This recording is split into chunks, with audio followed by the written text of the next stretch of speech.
Start the diddly do. Diddly do. Diddly do. Diddly do. Diddly do has been initiated. Check, check, check, check. Okay, coming out of the right microphone. And there we are. It looks like we are hot to trot. Good evening, everyone. Caddie here with you tonight, feeling like Caddie. I'm feeling in good mood. It's a day. Thank you, SiriBot, and thank you, Caddie myself, for letting me know that I have gone live. I appreciate both of me for letting me know I'm here. Always good when I tell myself things. Hello, Ollie. Welcome in. Hello, Fopsy, my lovely fluff. And thank you for the pets. Hello, Wild. All stance. Oh, you're all so sweet for showing up on time here. I barely did that even. But yay, it's good to see all of you. Thank you for joining me. And today on Caddie's Cad Talk, we're going to talk about things and stuff. First off, I did have good victory this weekend, at least on a few counts. I successfully did my taxes for the year. Well, mine and Fopsy's. Because we are joint, we are married, and I do them together. And no, we do not owe additional money, so yay, always a good thing. And probably our big secret as to how and why we manage that. It's not really that big of a secret. I claim 1 dependent. She claims 0. Therefore, we make sure we're taking out enough money from work. So we never have to worry about paying taxes on, spring. And it generally works out good. We've yet to have to pay as a joint couple due to this setup. That's assuming you have a work that takes out taxes for you. Freelancers like Twitchers and YouTubers don't necessarily have someone taking out their taxes correctly for them and all that fun jazz. But yeah, taxes are done. It only took me about a half hour on Sunday morning. I did that ASAP. I did it right away. I was even not finished with my first cup of coffee, and I'm like, I'm just doing this. We're getting this done. I'm not going to stop and think about it. I'm not going to let it stew, because that's usually what makes it take longer, is I will just have it sitting on my desk and going, I'm going to work on that in a minute after this. Maybe after I do this other thing and that other thing. And then it's like, it's midnight. I guess I'm working on that tomorrow or next weekend or whatever. And I just, nope, we're doing this. So yeah, good news on that. Taxes done for the year. Victory, huzzah, awesome. And then you have to do them again next January/February again. If only that just got done and it's done. No, that's an every year game. But hey, I'm happy it's done. It was not too painful. We do use TurboTax, so not, promoting them or getting paid by them to say that. I'm just saying, yeah, I've used them for quite a few years, and it makes my life easier. In fact, it was the second year I actually did my own taxes, period, as opposed to my dad helping me with them. Is when I started with TurboTax, and I have never looked back. It just, yeah. One time I think I paid an H&R Block person to do the easy form for me. And it's like, you're going to get $100. You're going to get like $60 back. And you're going to pay me $100 for the right to have me written up these papers for you. So I'm still getting $60 back? Yeah, after you pay me $100, you'll get $60 back in the mail. Like, oh. I'm never coming to you again.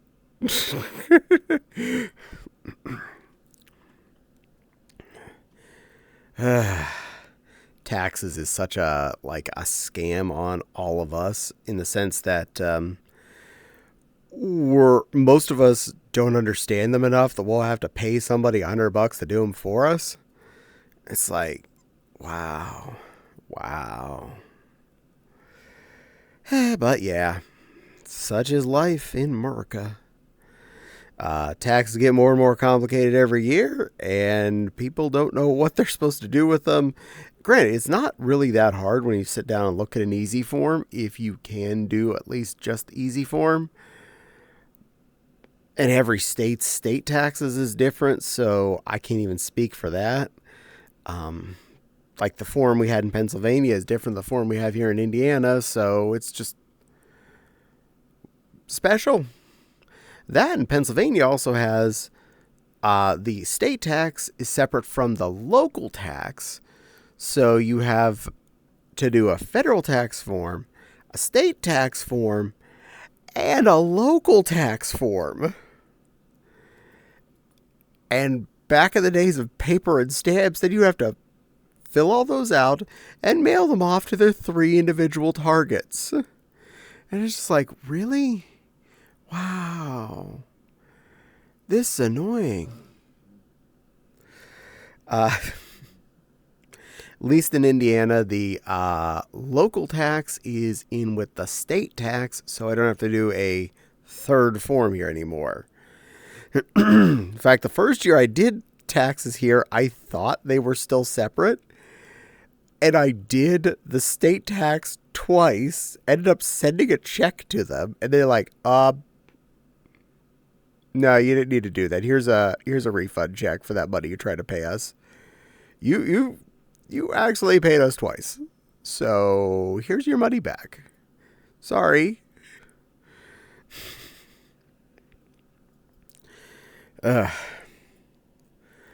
So yeah. But that is all sorted for the year. Happy days. Happy days.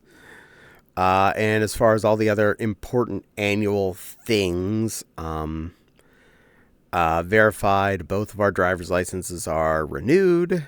Fopsy got renewed this year. Mine was last year. So my next time to do that's 2030 and Fopsy's is 2031. We have to deal with that. And I remember the car registration long before it was due. So yay, that's paid.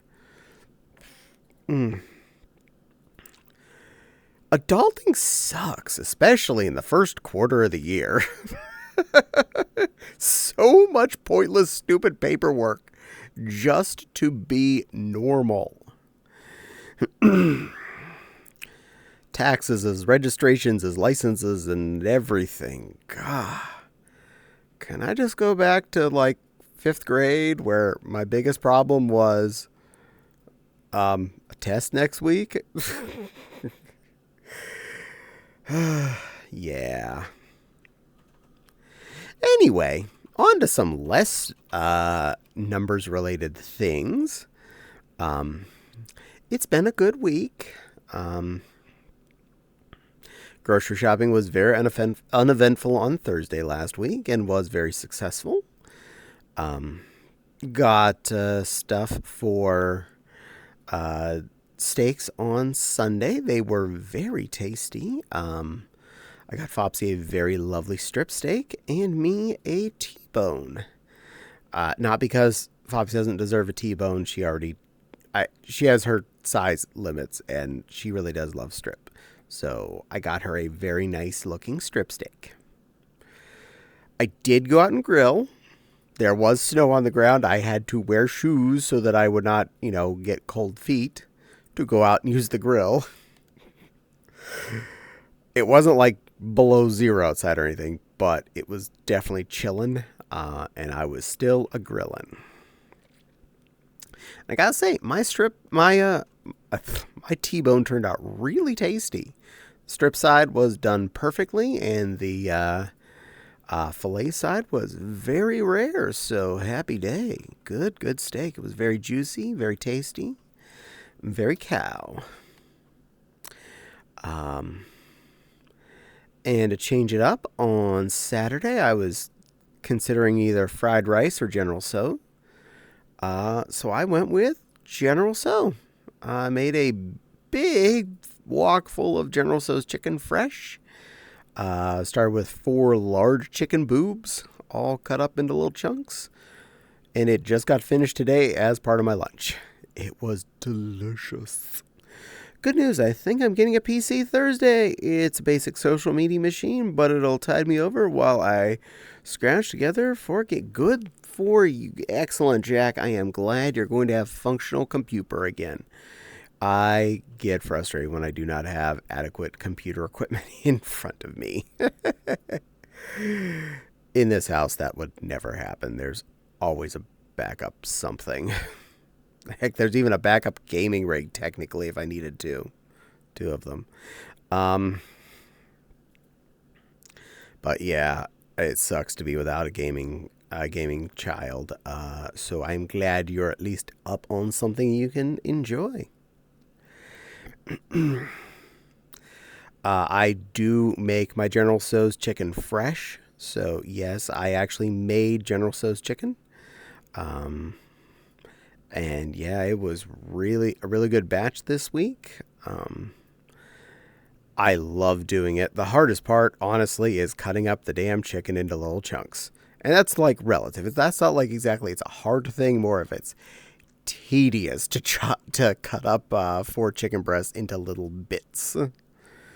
Kind of similar with the fried rice. The hardest part is the most tedious part, which is chopping up 2 pork chops into little teeny bits. Again, not hard, just tedious. It takes time. So, no big deal. It was tasty. It was easy. It was efficient. I'm happy. And Saturday, I actually got out of the house. That sweater commission I'm working on had decided they wanted a second layer of fleece inside of the sweaters, so I had to go out and buy more fabric. So I went to JoJo's and got 4 more yards of green fleece so that I can get this done. Yay. While I was out, I also hit up the mall. I did a full pass around the mall, which was nice. Good little getting out. Mall was kind of packed, though, for some strange reason. I've never seen it that busy. Like, even around Christmas, I don't think I've ever had it that busy. But it was chonking in there. And, like, every mother that was running around practically had at least a stroller, if not a stroller, and one of the little stupid plastic child carts that they have that you can rent when you're in the mall. I'm like, oh my God. When I was going through a Build-A-Bear, some lady had both and it was like blockading the walk space. There was already lines everywhere to be either checking out or getting a bear stuffed or something. I just wanted to look at clothes. And I'm like, you're all in my way. I can't get to anything because you're all standing in front of the stuff and the walk space. Thank you. Thank you. It's easier if they're partially frozen. You probably knew that already. Yeah, it is. It's kind of relative, honestly. These were slightly frozen still when I was working on them. Honestly, I do prefer them fully defrosted when I'm cutting them. Less resistance, but less physically stable. It's catch-22 on that. I will definitely give it a... I could do it either way. Honestly, do prefer fully defrosted. And also soaked in salt water. Fun trick with a lot of meats, especially chicken and pork. If you are going to cook it when you're defrosting it, or if it's already defrosted, soak it in salt water before cooking. It will make it juicier. The salt will help soak in a little bit more water, and it'll help maintain it.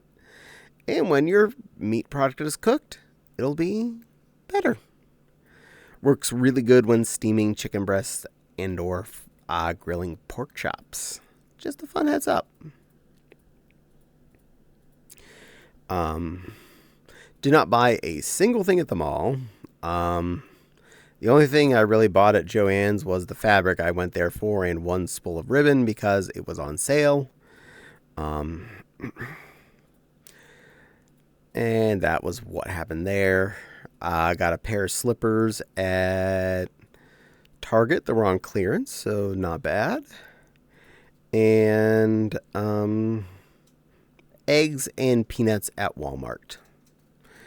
So not a very exciting trip out to the store, but it did what it needed to do. And I like successfully didding what I needed to did.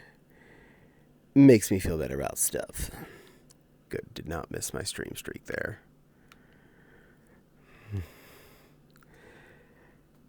Perfect. And I wanted to start work on said sweater commission other than just finishing buying the fabric over the weekend, but I did not get around to that. I was too tired Saturday and after I got back, and then I started working on the chicken, and then we had our weekly VR meetup with some friends, and I ran out of time. And then Sunday, I was working on an art commission for a good bit of the day as well after the taxes, and got that mostly done. Still need to finish that up tomorrow and or Wednesday, depending on how long I have left on it. But got most of the flat colors on it already, so happy diddle progress. Silly Lily says it's a big, strong, handsome lion that lives in a big, strong house. 'Cause I have you in my extremely large, extra big tablet in a house. Yeah, I read that exactly correctly. I'm pretty sure, Lily. You still have the game set to Borderlands? I do? I changed that. I changed that. I edited that. Why is that wrong? I specifically went in and changed that.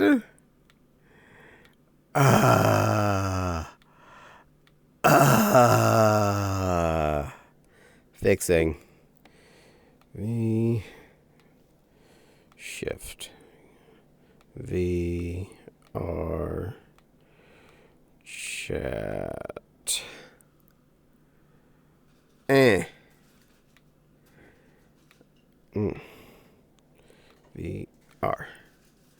chat. I bet you I didn't hit done. I bet you I just closed the thing.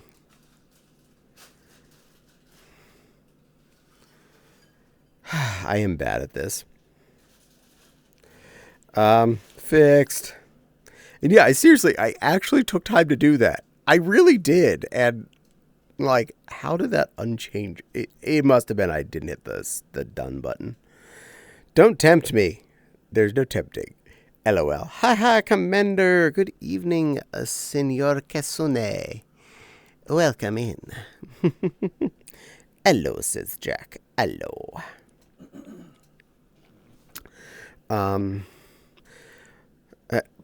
Okay, Crystal. I'm a teacup lion. I'm an itty bitty little teacup lion on your desk in a little teacup. Here to pop up and say, hello, Crystal, you silly little lily. I'm a teacup lion here to make you smile and call you a silly lily. That is what I am here to do as a teacup lion, to call you a cute little silly lily. And Wild says, hi to Commander. Hi. I'm a good girl, All Stance. All Stance, I am a good girl. I am a good girl, Lion. And you are a good boy. You're a good boy, Bunny. You're a very good boy, All Stance. A very good boy, Bunny. Yep. But I'm happy with how the art is coming along. The line work went a coochie voice. You go at it. The line work went by really nicely. The sketch came out real good. I think the reason why I'm as far behind on it as I am and didn't finish all the flat colors was because I added a lot of extra detail work. I know it's more work on me, but honestly, to some extent, if an art gets more worked on it, because I am having fun and doing something for me on it, something that makes me smile, and will hopefully eventually make the recipient smile. It's worth it. It's worth the extra time because I'm putting the time in for myself and for them. Scope creep, product management, Caddie. Yeah, I know. I need to be better project manager, but honestly, I'm getting everything done within my time frames given to me myself. Yes, I am effectively under budgeting on this because I'm putting extra work into it. Technically, I charged at most 2 hours worth of work. I am sure I'm going to exceed 2 hours worth of work. But what I did extra, I did on my concept, so I could have had it done in 2 hours. So there's that. Gasp. But yeah, if I'm doing art that I want to also make me smile, not just a customer, I can budget a little bit of extra me into it and a little extra fun. And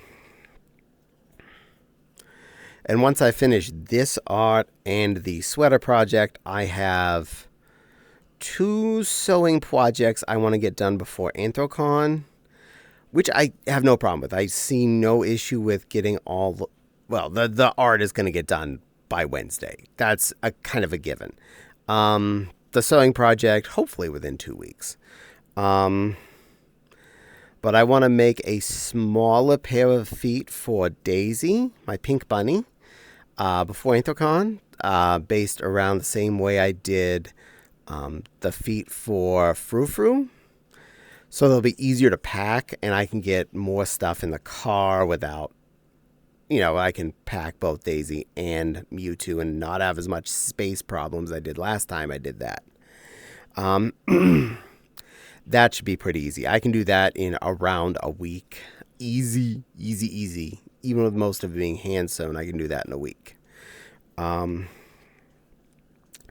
other thing I want to do is a further augment to the partial suiting Mewtwo, which is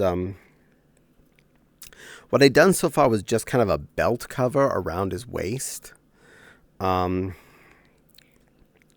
I want to do instead of just that is, yes, still a belt cover around his waist, but also kind of a flap to cover the dark purple of the belly. It's kind of like a little curve on the top above where the belt line would be on the front, going down between the legs of the dark purple, and then showing up again on the other side of my bum at the top of the belt, where the tail attaches. So that will be the end of where the purple should be anyway.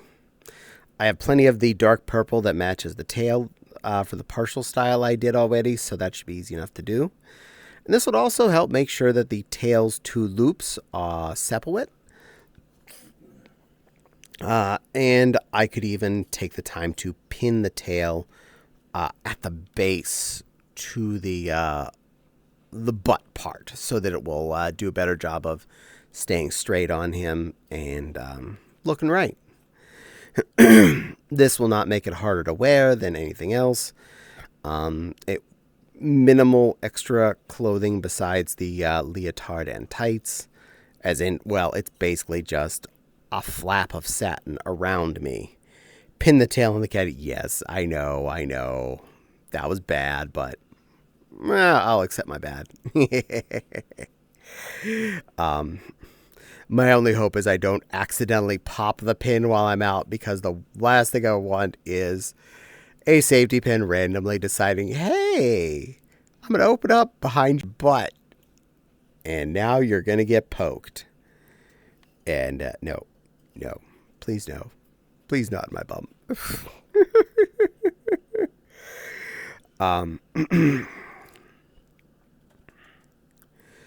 So yeah, I'm hoping to get both of those done. The flap thing, I would say I can probably get that done in a couple of hours at worst. Because seriously, all it is basically perimeter around a kind of an oval and like a perimeter around a bit of tubing from the sides. And I'll be keeping the belt attachment part on like my left hip so that, in case someone hugs me, they're not going to hug me and get smacked by a belt buckle. I could base it around. No, I'm going to keep using that belt because that belt actually stays up, and that's one of the reasons I was using it. I was thinking I could use one of the luggage straps instead of a regular belt. But the reason I'm using that belt is because it actually is a stretchy belt, and it does a good job of being extra supportive of tails. It's what I've been using with Caddie lately, and my God, that was a bit of a game changer again. I hadn't been using an actual belt for a while.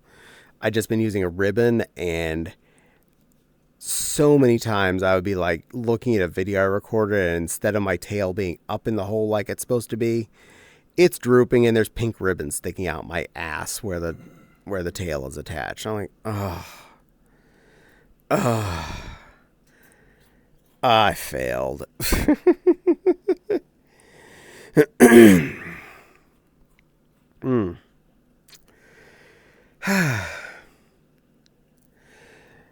Also, on a spendy note for the day, we are coming up on Easter. I hate it when my tail comes out the wrong hole. I know, it sucks. So around this time of the year, a lot of Easter Bunny mascot-y type costumes go up for really good sale on places like eBay and Facebook Marketplace and the whatnot. May have made a couple of purchases. Two of them are currently in the mail right now. One of them did get here on Sunday. Now, all three of these are definitely very different, and I got for various reasons. The one that got here on Sunday, I wasn't going to buy. And in fact, I've seen this particular costume up for sale a lot on eBay over like the last possibly up to 10 years. It's hard to say. I don't remember when I first started watching it and the dress version of it, because there's the one I ended up with was the blue vested boy version. So this one's been up for a hot minute. And I would always see it from different listers, always with the same exact pictures, and still have been for all these years. Like, this cannot look as good as it does. Finally got our countertops and kitchen sink. Now we don't have dishes in the bathroom sink. Yay, I am so glad. Yeah, while our kitchen counters were out, we were doing them in the garage sink, in the big slop sink. That sucked. But this particular bunny, I was curious about. And I had seen what I had assumed, and I am now deeming as correct, were people that were reselling this same bunny suit after having had it for a bit.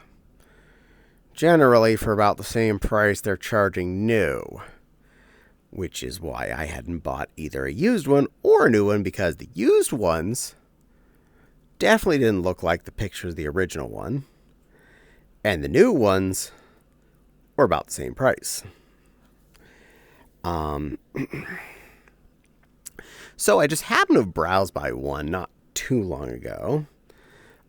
It was original listing about $80. I didn't even put it in my watch list on eBay, but I got an offer on it for $30. Now, $30, it's hard to say no on a thing. And I obviously didn't. Same damn pictures at every time. But $30 after shipping, that's pretty close to the, I'm not even going to question it. Whatever I get can't be not worth $30 to me. Well, I ordered either Thursday or Friday. It shipped Saturday and got here Sunday. So, super fast. And it came in this tiny ass box. Sealed new.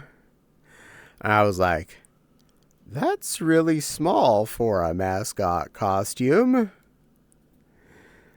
Okay, well, I box cuttered the tape away nice and carefully and pulled it out. And initially it was, okay, that might explain it because there's a head.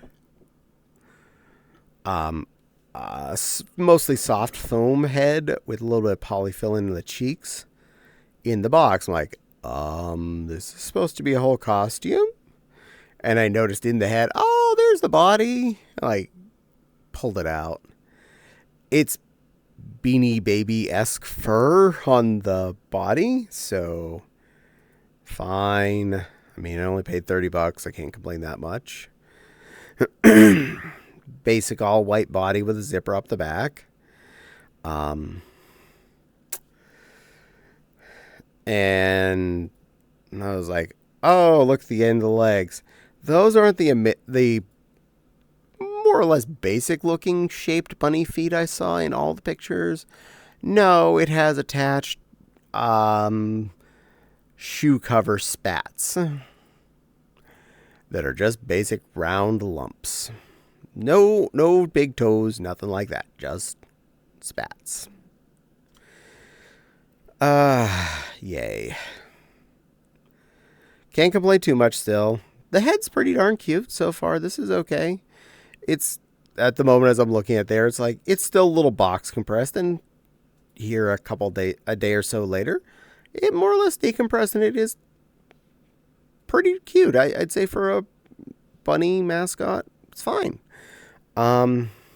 Now the pictures all showed pink furry gloves. So pink fur gloves was what the hands were supposed to be. That would be a negatory, good buddy. Those are pink cotton stretchy gloves. There is no pink fur gloves in here. Hello, Natsu. Yeah, snuggle up a cute little Natsu, sweetheart. You're a good little teeny tiny. So yeah, the gloves were gloves. Actual, just really thin, practically see-through pink cotton gloves. I'm like, oh, y'all went cheap. The tail was always obscured in the pictures, and so I can't blame them on this being anything worse. But it was a very, very, very tiny little fluff with a safety pin on it.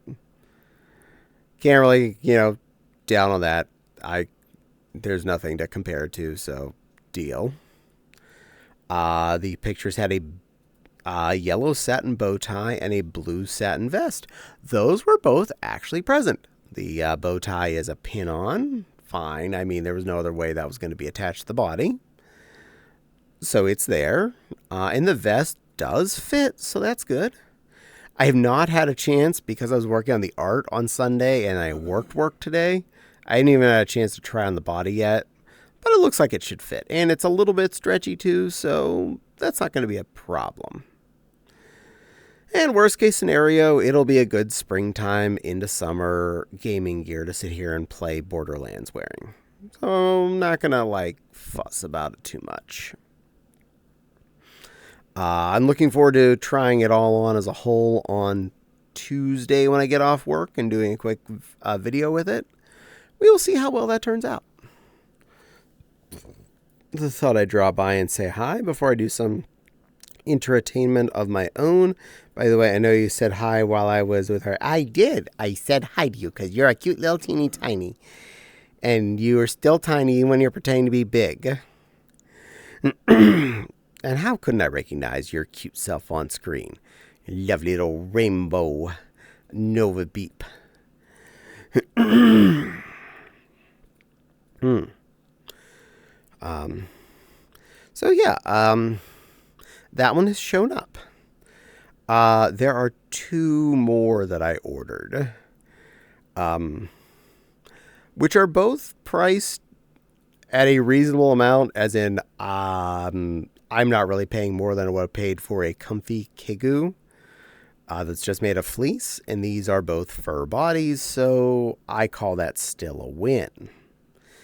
The first one is a little weird, but I liked the body a lot and the concept of the head. The body has a more of like a suit jacket kind of top with long satiny looking sleeves to it. And it had a weird head. It's a really old model that's weird. Hey, I resemble that, Mark. Yeah, well, I like you the way you are. Weird and fun. It's an open eyes kind of thing. Think like a balaclava that covers the bottom of your face and just has the big oval for eyes. That. There's like a bunny snoot on the front of it and lop ears. Greetings, Caddie. Greetings, O armored man of awesomeness axe. Welcome in. Hi, Netsu with Netsu be jiggly eyes and at that. So Cyclops, yeah. The body I will probably end up using in videos in general and or comfy time playing Borderlands. The head possibly for greetings, cutie patootie snuggle kitty. Greetings, silly little tiny.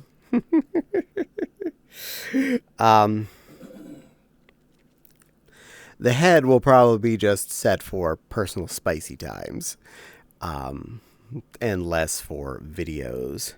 Cutesue, adorable toof. That tracks. That does track. Netsu is Cutesue. And that one,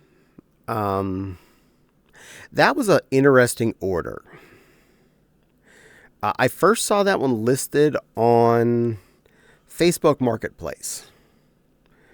And they were insisting on this one kind of payment. No, you're a cutie, silly Lily. Yeah, well, you're both cutie. I can't remember what the name of it is, but it's directly payment from banks from a person to a person, from bank account to bank account. I honestly can't remember the name of it. It's the only time I ever tried to use it. And I was going to buy it that way. I had no problem with this concept. I trusted this product existed. And worst case scenario, I was out that small piece of money. My bank said no. They wouldn't let me send the money to the person. I'd trust Amazon over Facebook for fursuit buying. Honestly, yes. But we're talking used crap on Facebook. I've actually had good success with this in the past. You'd be surprised what you can find on there. Preferably if you at least pay with something like PayPal so you have buyer protection. You mean Venmo? No, it was a different one. It was a word I had not heard before. I can't remember the name of it. It was weird. Oh, my bad. I'm only half listening. That's okay. But my bank said no. And the person said, well, you have two choices. Either, it might have been Zelle. That might have been it. I think it was Zelle. That sounds right. They're like, either convince your bank to send the money or mail me cash. And I is gonna cast energy spells, random wizards that probably don't deserve me casting Avacadabra for no reason. Whatever works. And okay, me sending money via this app, at least I have proof they got it. Me sending, cash in the mail, that's a negatory, good buddy. I am not mailing because that's not tracked in any way, shape, or form. And if that were to get stolen in the mail, I have no way of proving it. If they receive it and just don't want to pretend like they got it, I have no proof. Zelle is good when U.S. Bank to U.S. Bank. Yeah, and it was U.S. Bank to U.S. Bank. It was from me to Florida.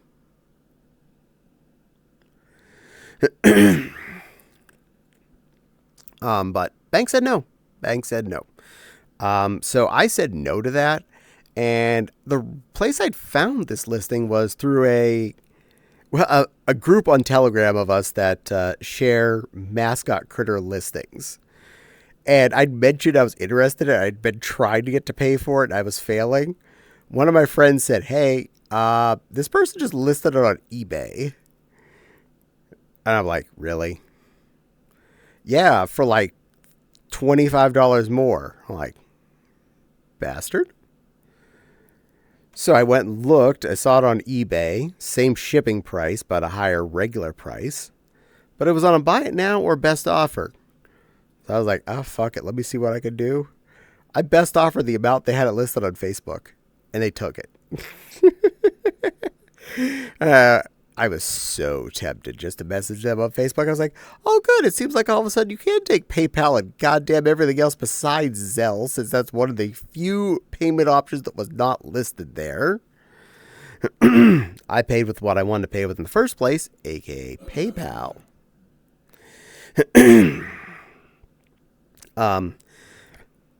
And that package is currently in my town. It showed up in my city as of this morning, so it'll probably get here tomorrow. Further report on that one as it gets here.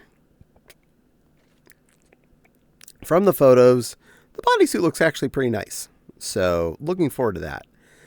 And the head looks interesting, and as noted by them, I think it was the feet and hands were both missing, so I'm not overly concerned. This is not that critical. Yay, never do cash, check, or money order. I only do trusted sites. Cash is definitely no unless it's hand-to-hand, like you're handing someone cash. Check, at least I can see, did someone cash the check and where to get cashed. Because my bank does show me prints of the checks when they're signed. But I would trust cash never unless I am physically handed to the person. And Zelle is apparently supposed to be of a similar nature as canning cash to cash. I got a package arriving as soon as tomorrow. A skeptical is showing up tomorrow, but it should be soon. I hope so. Good luck on that little while. I hope it is there and is in perfect condition. I'm assuming that's one of your AliExpress things, the one you showed me the other weekend. Hint, hint. Hey, hey. Let me know if you need anything taken out. Yay, yeah. Let me know if you need anything taken out. I can't promise immediate return on alterations due to my project load at the moment, but I will do my best if need be. So that one is in my city here, Fort Wayne, as of this morning. So I'm looking forward to that tomorrow, hopefully. I already have planned out what I'm recording a video of tomorrow, and that's the current critter that's sitting in the living room, and then I'll probably record stuff from the other one on like Wednesday or something, or possibly that one as well. I mean, it's not like I have a beefed up schedule of what I have to do on Tuesday. Get it did. And the third one, I know I'm stupid and buy stuff. Also, this was off of eBay. Ironically, it's because I spotted one on Facebook Marketplace and I really wanted it. I loved the design. I'd seen this particular bunny mascot. It is a legit mascot costume design for like malls and things. I'd seen it for a lot of years. It's a pretty common one. And I know several people that have owned one of this particular model. And I saw it for sale at a reasonable price, but it was pickup only and nowhere near my state. They absolutely were refusing shipping, so I had to not get that one. My PC hasn't shipped yet, and they didn't take my money either, which is weird. It's coming from Amazon, though, so I'm trying. Well, no problem. They may have just not taken the cash yet. Sometimes they don't take it until they're shipping, so hopefully it'll be here nice and soon for you, Jack. This one, the order was getting shipped out of Kentucky. So not far from me. I live in Indiana, northern Indiana, so that's like a state and a half away at best. Not bad, not bad. And this one's coming by FedEx. Cool, no questions, no problems. And it is a full body, big plastic dome style head critter. Rather cute face, for my opinion. Pink belly and all that jazz. And in general, pretty darn cute former rental costume. But coming by FedEx, and it was in Indiana as of today. And then I checked the tracking a little before I was done with work, and it said, shipping exception. I'm like, wait, what? What's wrong? I clicked on the actual FedEx track, and I looked, and it said, shipping exception, weather delay. To which I call... Okay, I wasn't expecting it today or anything. It actually showed it wasn't supposed to be here until like Wednesday anyway. I wasn't like concerned. But it said weather delay today. All right, last week I could have bought a weather delay because it was in the 20s or less Fahrenheit. For all of you people that live in Celsius, that's fucking cold and well below zero. And there was snow and stuff and ice and all that jazz all of last week. Today, weather delay in Indiana, I could 100% call bullshit on that. It was like 40 out there. Almost every scrap of snow outside has melted. Too nice out to be working. Exactly. That's what I was thinking, Commander. 100%. I was with you on that one. Too nice to work. Because it was like 40 out there. I'm like, it's not just nice out there. It's light jacket and sneakers nice. It was nice today. Nice. And they say weather delay. I'm like, what? You don't have to lie about weather delay. It's not due till Wednesday. Just tell me it's not here yet. We're good. But yeah, so that one should be here probably either tomorrow or Wednesday, depending on how much nice weather there is between now and then. Too sunny, needed shades. They were not in the truck. Could not drive. Hydrate. Yeah, I probably need that. Thank you, Commander. There's right over her. Not that. That's the one. Got it.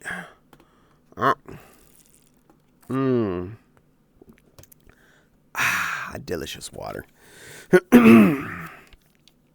So yes, that particular Benoit costume should be here this week as well. So looking forward to all of that Benoitness in my future.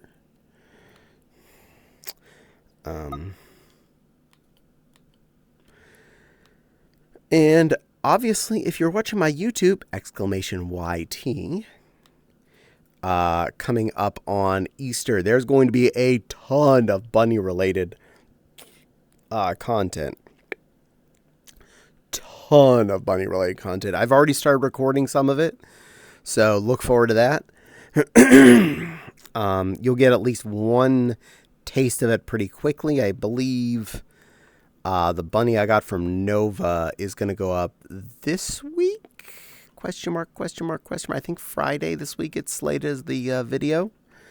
So that one will be coming up. It's not exactly the greatest costume in the world, but it was one that was interesting and pretty cheap. Again, I bought it for the comfy bodysuit to play video games in, so if I get a video out of it, that's just kind of a bonus. Or did I already put that one up? Shoot, I think I might already put that one up. That might be the one I already sent active. Oh, no, that was the one I put up Friday. So if you want to see that one, that was up Friday. Memory. I don't have a memory. Double check. Yeah, that one's already active. That was up Friday. It's 192 views. Go watch that one. It needs views.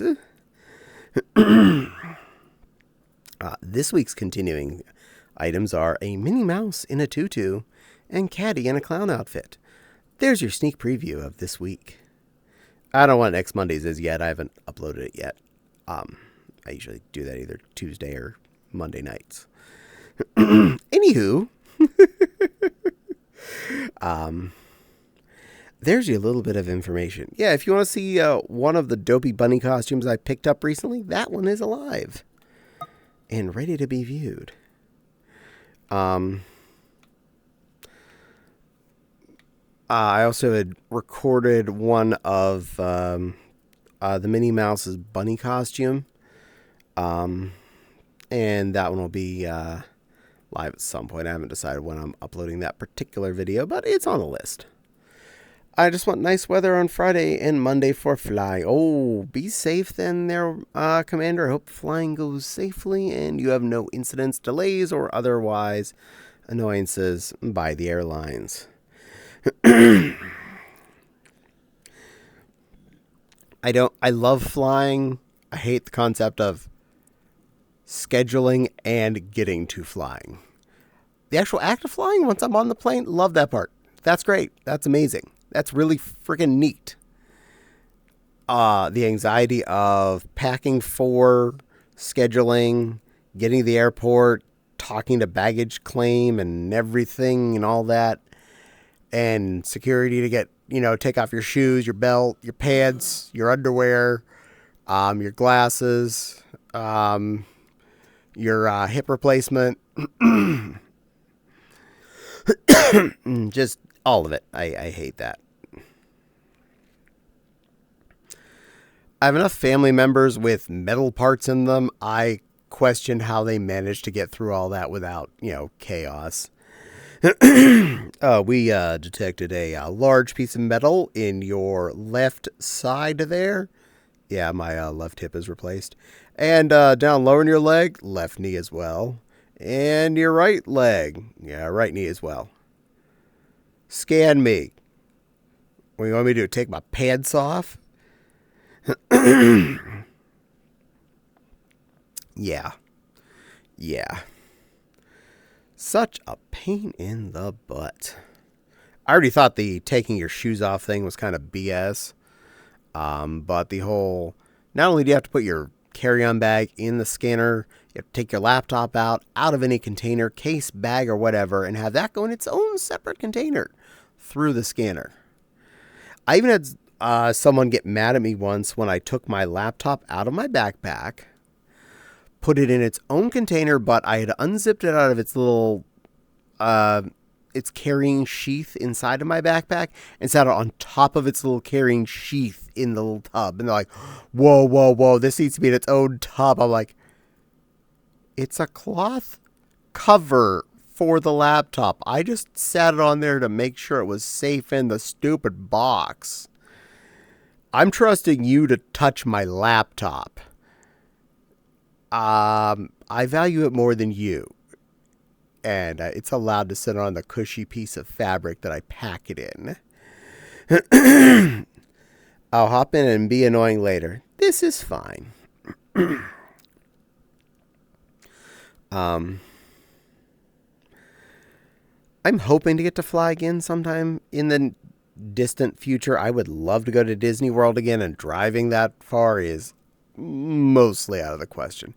From here, that's about a day and a half to 2 days worth of driving each way just to go on a vacation. So flying a couple hours is much more preferable. That, and you don't have to pay for parking at Disney World if you fly. I don't have to park the airplane at the, hotel or anything. But yeah.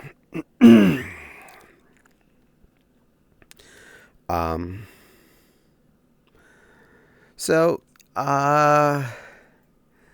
did enjoy leftovers of both of the General Tso's, both Sunday for lunch and today for lunch. Oh, that actually left over better than it did original, which is surprising. The sauce actually soaked in the chicken a little bit more and didn't actually get any rubberier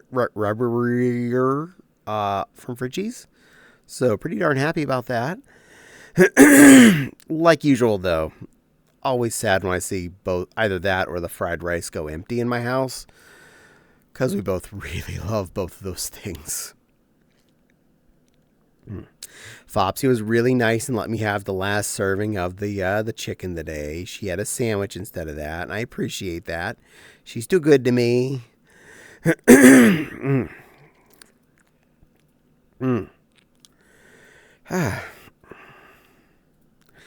I've been making a lot of good progress in Borderlands, too. Both in story plot effectively in my game by myself. I'm through most of the DLC as Zero on playthrough 2. Hold on.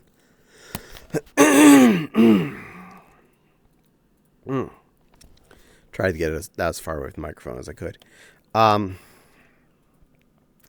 forget exactly where I left off on Tina. Oh, I got through, I think, all of Badass's Bunkers with her. With that one.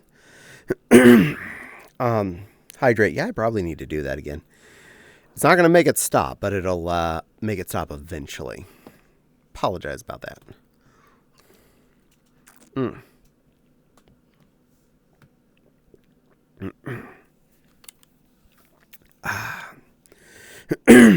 There. That'll pass through eventually. Thank you, Jack, for the hydrate.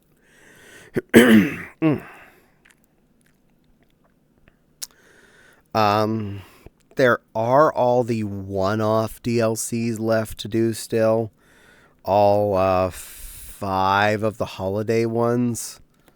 I don't know how much that I feel like doing and or finishing. But we'll see what I feel like. You're fine. I'm just being silly. You are amazing. And I appreciate all of you. And I still have the closure one, the Fall of Sanctuary, to do in playthrough 2, which would be helpful because I still have some achievements to go through in that one. So I might be able to manage some extra points. I also achieved a lot more of the basic badass points with weapons and whatnot. The rocket launchers, I think I got everything but long range and shield buster taken care of. Shield buster is, even with a stupidly powerful one in playthrough 2, you're hard pressed to find anybody you can kill with a single rocket with a shield. So that just doesn't happen. And long range. And the problem with long range, not only is it hard as heck to make a rocket hit a target at long range, but it's often hard to find bad guys that are going to spawn at said long range. And thank you, Fmao, for the follow. I hope you enjoy your stay. My name is Caddie. I babble a lot and play Borderlands mostly. But yeah, a lot of the times you won't even get a place where the bad guys are going to spawn until you're shorter than what it counts as long range for things like rockets.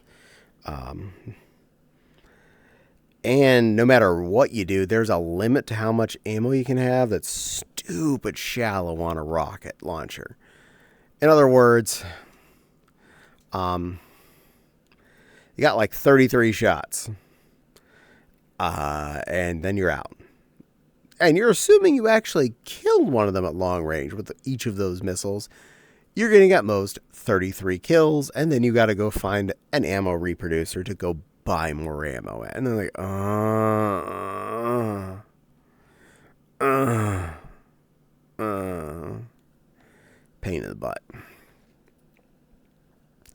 And I'm down to 2 grenade types to finish off their goal, Merv and Health Vampires. I already have a playthrough 2 level Merv that was really good, and a Health Vampire that was also pretty darn good. So they're ready to use. I've already been working on the Merv a little bit. It's not finished by any means, but I did finish the cloud ones, so those are done. So 1 more grenade done on my list. Huzzah! And I have 1 badass item that is under 20%.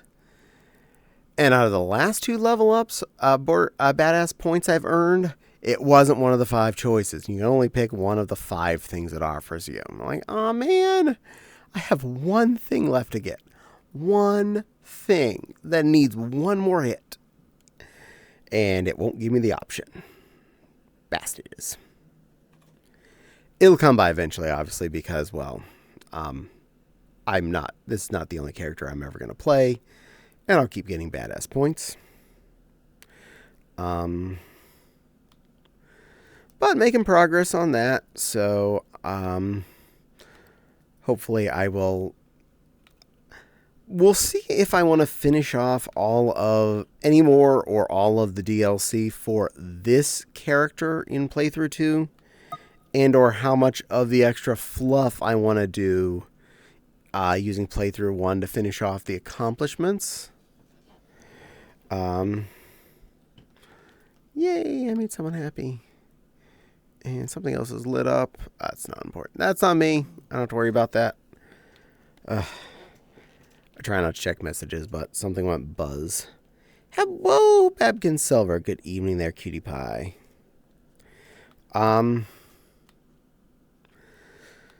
But I'm not going to stop at 20% on everything. In fact, the next thing I'll be doing is just cranking at anything I really like.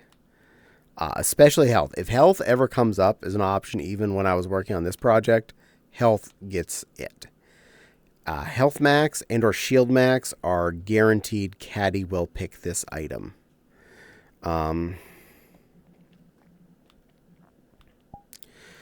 So, yes, I did get at least 1 health max during this phase, and I don't care that I spent the point on that and not something else. And speaking of extra places I'll get more points, technically I did start another new character a couple weeks ago on a Sunday night, being a Necromancer, playing with a certain silly plushie who will be here later. She mentioned she was busy still making dinner while I was eating mine. And I'm like, that's okay. You don't have to rush. You're good, my little mod.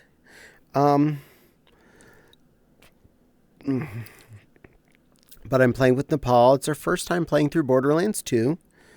And I picked Necromancer. So I'm being Gage with her. And she's being a Zero because she wanted to be a sniper.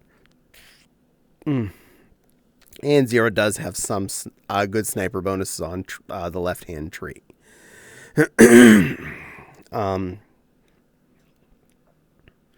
And we've been making pretty good progress on that on the 2 days we've played so far. And, of course, every time you're playing a new character, it is a new set of things you can get more badass points from again. So, again, I can do all of the sniper rifle goals, all of the grenade goals, all of this kind of enemy killing goals, all of the element goals, etc., etc., etc., ad nauseum. Which is awesome because then you can keep stacking points and you can keep getting more and more of a permanent badass ranking to yourself. Is one of the coolest things they started with Borderlands 2 and continue in a different way in Borderlands 3. The more you play the game, the cooler your character is every single time you come back. Because all characters I play now in Borderlands 2 are pretty much solid. Every one of the modifiable stats is up 20% from the get-go. And are just going to keep getting better and better the more I play. As I mentioned, the only one that's not 20% is Melee, which is at 19.9. And if you can't find me in this world, you're very slow. Hello, Nepal. Welcome in, little plushie. How was your dinner? Did everything turn out well? Are you feeling better? You don't have to come in if your head is hurting too much, sweetie. I understand. I'm not going to be mad at you. I just hope you feel good.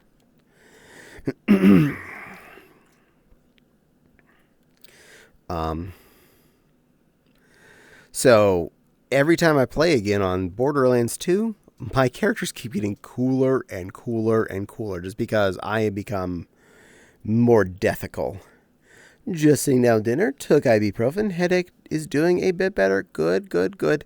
I'd rather you feel better if it's more stress on you to be in here than to not. You don't have to be in here. I am certainly not mad at you for that. Hello, tiny little Babkin. Hold on, I'm a puppy. Puppy Babkin. Let me get to... there we go. Sit down. I still can't reach you.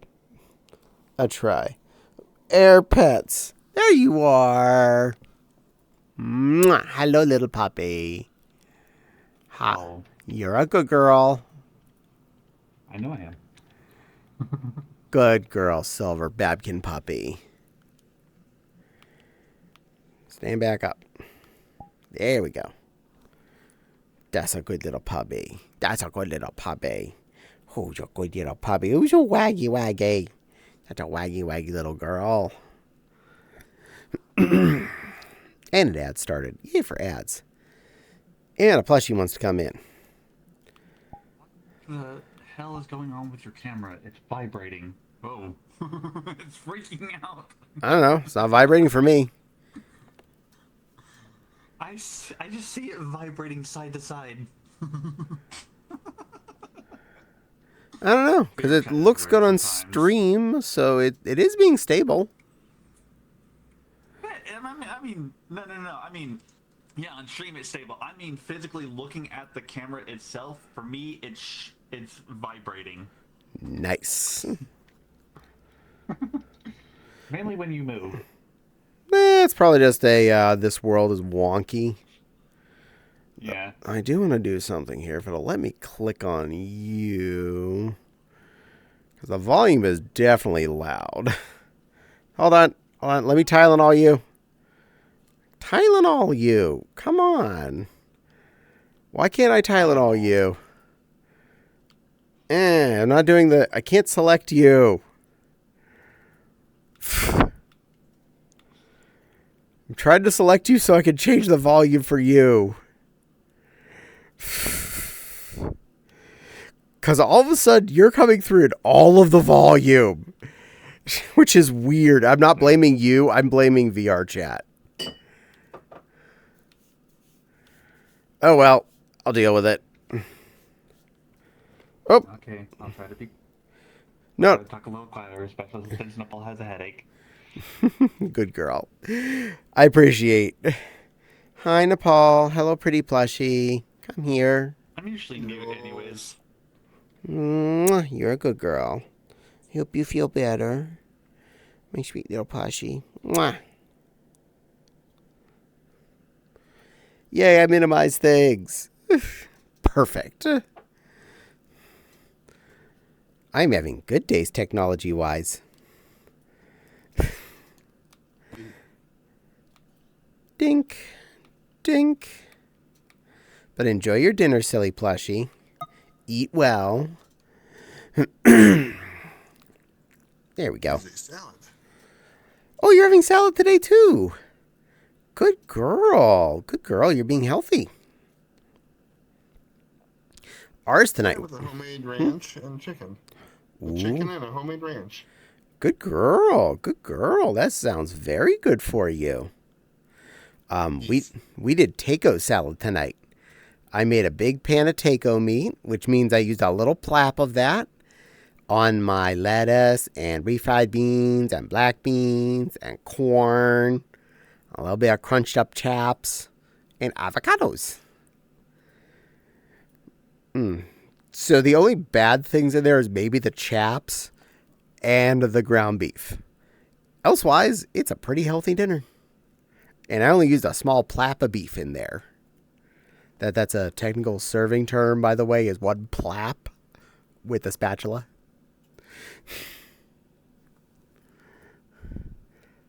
I like making her wag. I left it out. What? Plap being a technical term? Mm-hmm. Yeah, you're probably right. I'm going to give you probably right. But it's how you measure. One plap. Also, one itchy eye. Why do eye crispies only show up once you put on a headset and realize they're there? Like, they could have been there all day, but you don't notice them until you have a VR headset on and you can't get to them. Just putting that right out there. Also, what's the number 2 about? What do I have going on? What is the thing? I have messages or something. I'm now eligible to get a something, something, something. Yay! I'm so happy I had that unlock in Twitch. Oh, my free sub to somebody expired. Oh, well. There we go. That's your news for the minute. I hope you're all enjoying it. Oh, and Yam requested avatar change of bun. Well, since we're in this nice tropical foresty setting, I will pick the most appropriate bunny I can for this environment. Am I just not able to click with my left buttons? Let me try this again.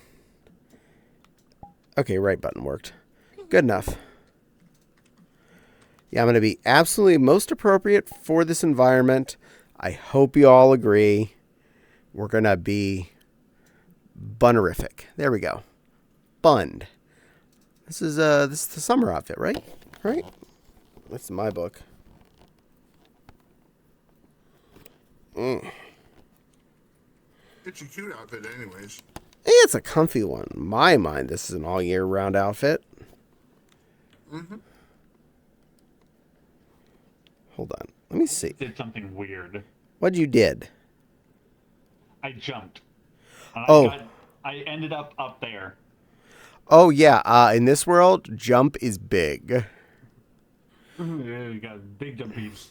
Also, if you go up outside of this level where the wall is, you fly automatically. That's how you get to all that stuff up there. Oh, fun. Also, they have the airplanes over there. You see in the chat, people watching the chat, I will now disappear. I missed.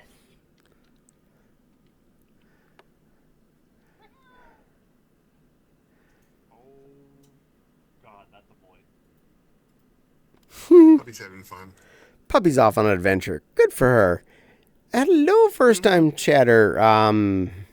F. Mayu. I saw you watching me earlier. Thank you for joining us. I love you, and I love your... Oh, thank you. I'm glad you like either my ghostly kitty lioness and or my Alice bunny here. They're both two of my favoriteest avatars to wear. And thank you for using the highlight the message thing. And who needs pixie dust? I do. Well, in this world you don't. And Yam once, I am a teacup bunny. I am an itty bitty little teacup bunny here to smile and be on your desk and pop and say, hello there, Yam. I'm a little teacup bunny here to entertain you and make you smile today. And I hope I do brighten your day there, little sweet potato. Because I am a teacup bunny. Did you enjoy your Zooms? Yes. Yay. We were playing on this world on Saturday. It is fun. Also, if you go down to the side there and out the bottom, you can fly downwards. Interesting. Yeah, there's a coral reef underneath us. And if you ever... You respawn back to the main room if need be, and the main room there has a map you can click on to get to any of the rooms. if you want to go the shortcut way.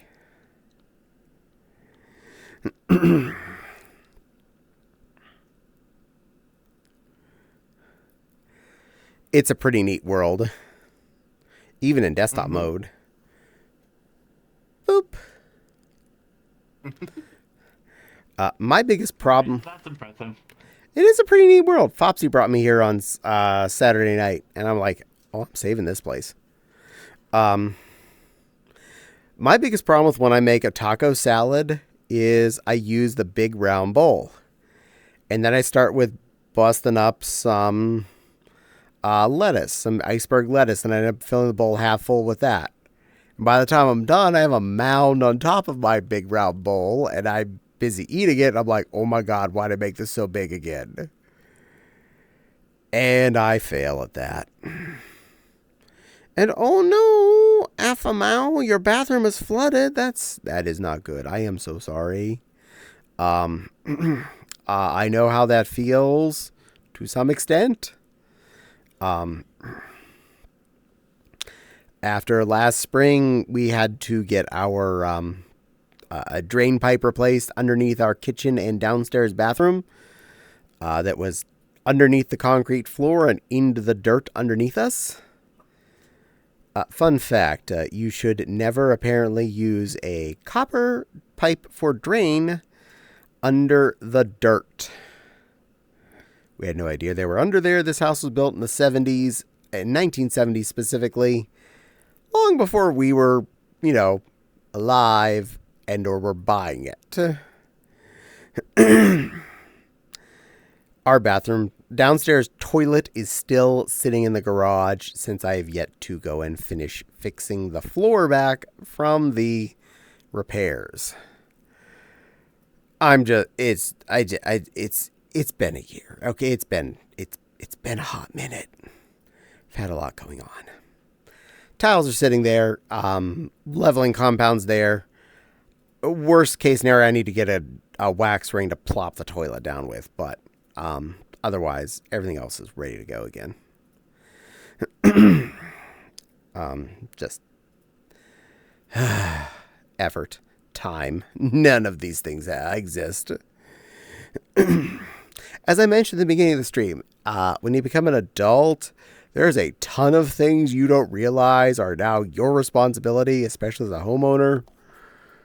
Mowing, shoveling, fixing everything, and of course taxes and registrations on things and forms and bills and all of that.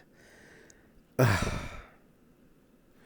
on top of that, you're still working your probably 40-hour-a-week job, and in my case, also doing about 20 hours a week in streaming at this point. Most of that's fun, but, it's still a lot of time. Adulting is no fun. I agree, Commander. Can we just, cut that out and just not? Can I just quit adulting? Can we go back to pre-adulting and stay that way? Probably not. But hey, we do what we do.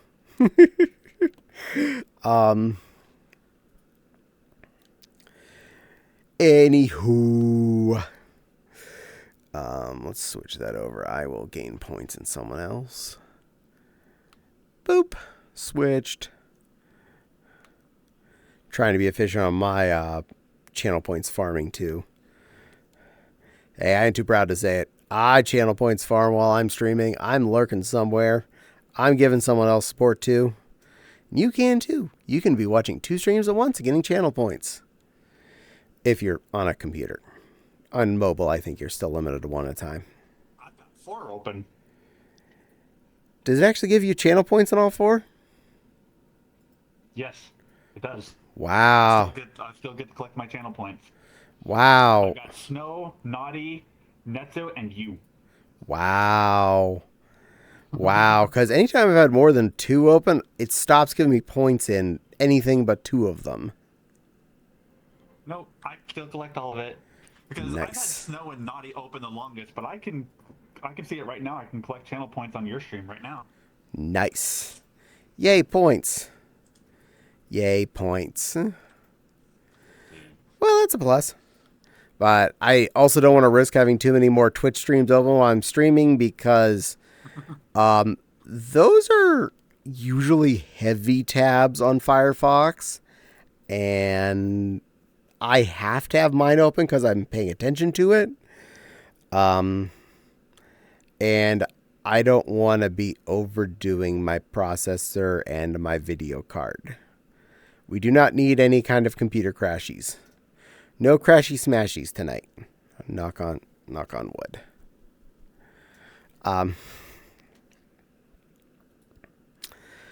Yeah.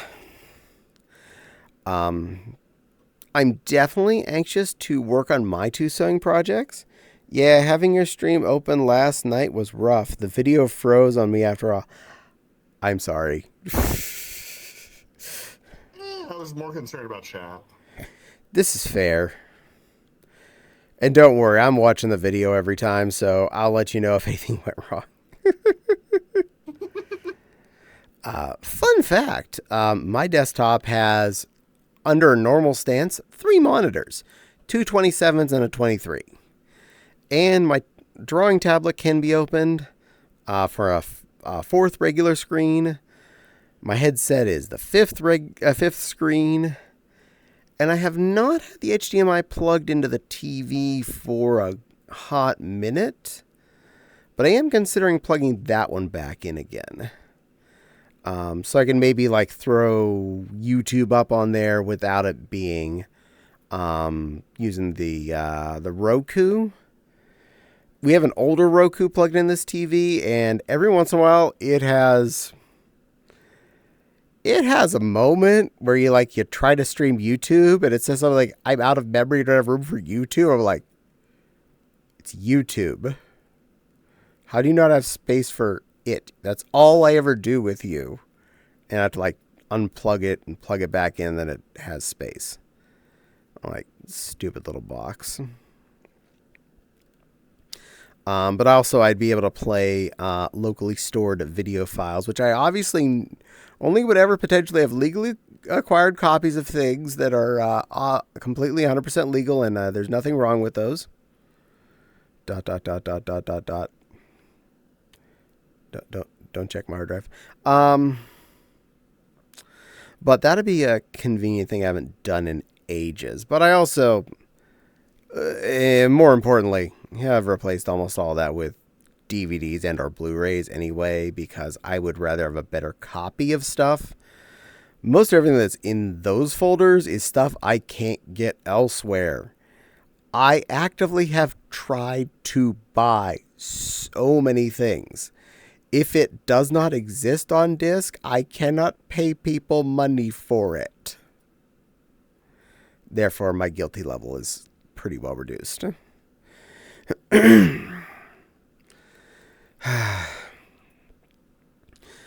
Long ago in the before times, I would often fail to see a movie in the theaters. I would watch it in a way, and then later I would buy the DVD when it would come out because I wanted the DVD. I legit wanted the physical copy. I wanted my Circle Media because it was usually higher quality than any other way I could watch it. And it's always there whether or not I have internet. As long as I have electricity, I have access to my DVD collection. And there is a Blu-ray / DVD player in all but every room that has a television now has one at this point, because that recently did get fixed. When the PS5 joined the living room, PS4 went to the master bedroom, and that fixed the last TV that didn't have a Blu-ray player.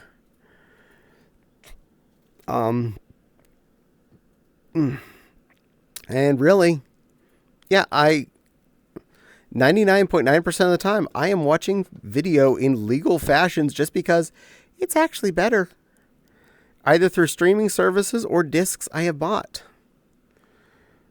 Sometimes, I'll admit calling lazy on this one, I will play a streaming service version of a thing just because it's easier to deal with. You go eat foods? Okay, little poppy pop. You'll be a good girl. Get some nom noms in your little mouth. Good girl. Get your kibbles and bits and bits and bits. But yeah, I will I will watch a Star Wars movie or series on Disney Plus because one, it remembers where I'm at in the series without any hassle. I don't have to change discs or anything. And it's in whatever room I go to already set up. So if I watch Disney Plus here in the computer room, it remembers what episode of Rebels I'm on or what episode of Clone Wars I'm on. And I go into the living room and start watching Disney Plus in there. Again, it remembers where I'm at. And I get to keep going.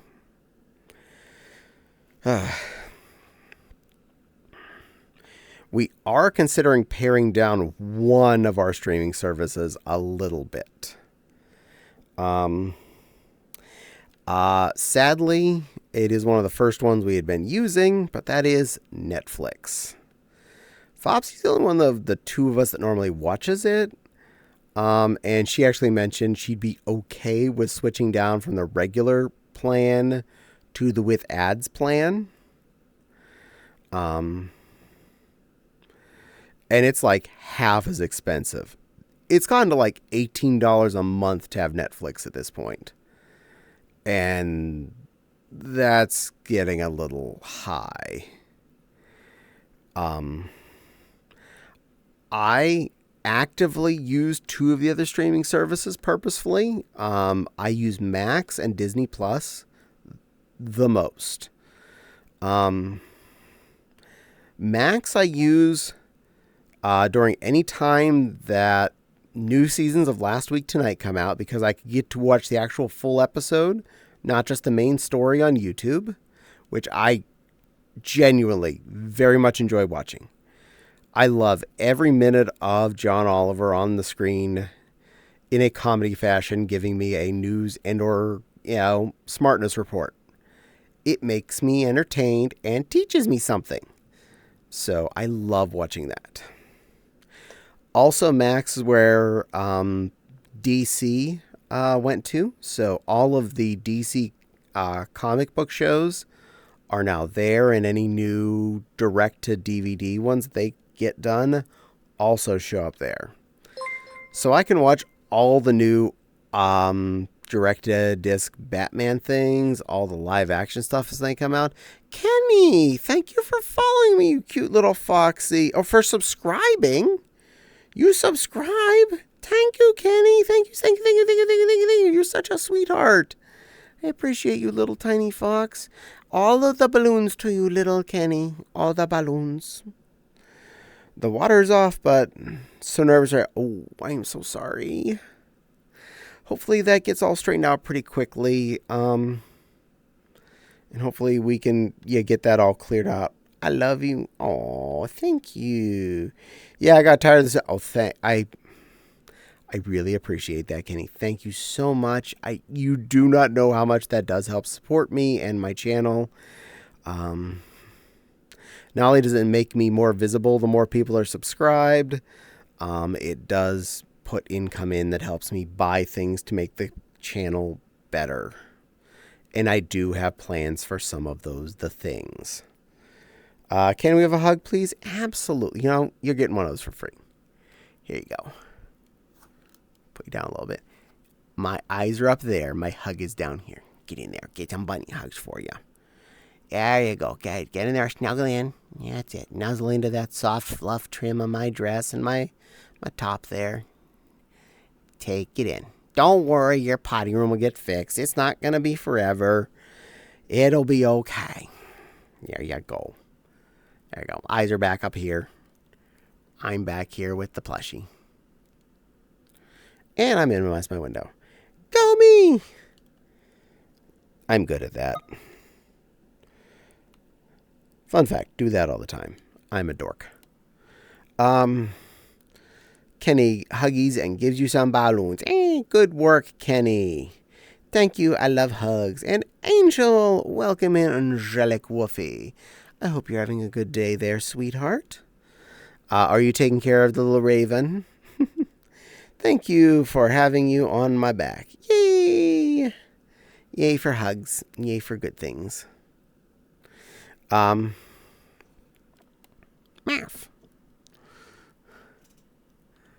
Turn and face well. That's much better. Always. Good boy.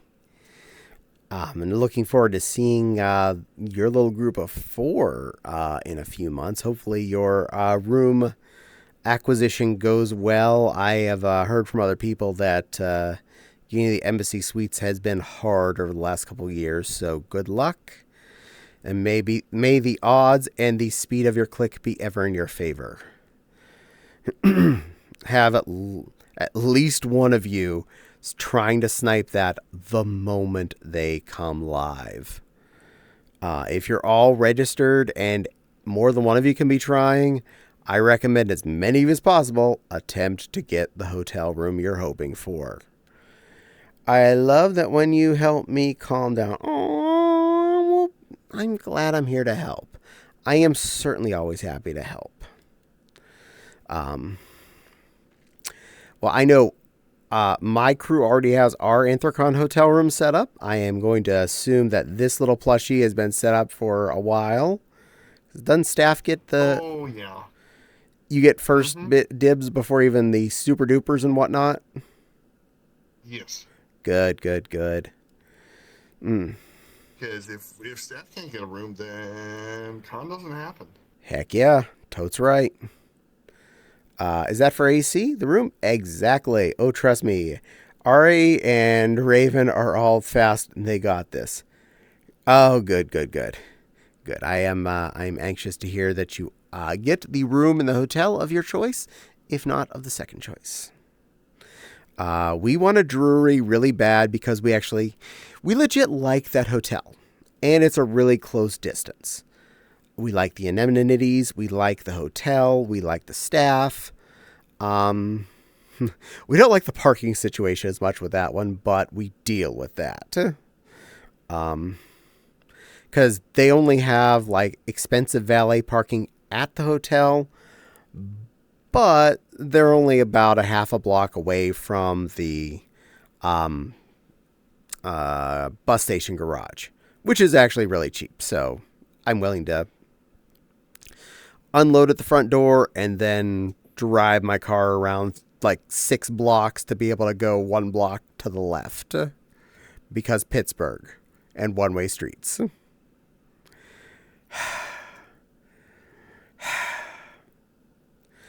I'm always be there for you guys because you guys are awesome. Thank you for making me happy. Aw, thank you. I'm glad we're here to make you happy. We will do our best. Kenny says the Drury is a great hotel. They really are. And the one in Pittsburgh is built on the old depository building. So it's built like a fortress and has the giant vaults still in the basement that are turned into ballrooms. And a first-time chatter, Cannon Ball Dude. Oh, Anthrocon, I'm staying with a buddy. And if that falls through, I can find a campground and shower at Planet Fitness. Nice. Yes, Anthrocon is an amazing con. I hope you enjoy yourself as well. Travel safely and enjoy your time in one of the cities near where I grew up, Pittsburgh. I have been visiting Pittsburgh since I was a little toot. I went to college in downtown Pittsburgh, and it's a great city. It's a fun place. It's a good walkable city once you're in town. So, if you've never been before, I hope you have a great time. Eat as many different foods as you can. See all the sights you can. I know there's not much in downtown to look at, but I promise it's pretty. It's nifty. It's a great place. Wahoo! Gotta love those one-way streets. So not... Yeah, and the number of things have turned into bike lanes or bus lanes since I had lived in town area. It's crazy. Yay, having skills to be professionally homeless. If worst comes to worst, I can drive up each day, only 3 hours. Oh my. That's about how far we live from MFF. And yeah, I don't even want to do that. Can we be friends? We can be friends. I'm okay with that. Each way, yeah. I went to AC once and PCD nearly killed me. I don't think I can go back. It's okay, Ken. I understand. PCD is bums. But, we're always here for you, little Kisune. So, whether at con or not, remember, you have friends like this dopey bunny lion creature in front of you who are happy to see you. And I know you know quite a few other ones because we're in more than one chat room together. And I like to see you being a happy little Kisune. Yay, thank you for being my friend. You are more than welcome. I don't mind being friends with people. I'm a friendly friender. Freunder. Friender. Friendinator. MFF is too big for me too. Oh, that I am not going to question. They are both fecking enormous conventions. No question. Not at all. I'm not going to doubt anybody for not wanting to go to a convention because it's too big like those. MFF,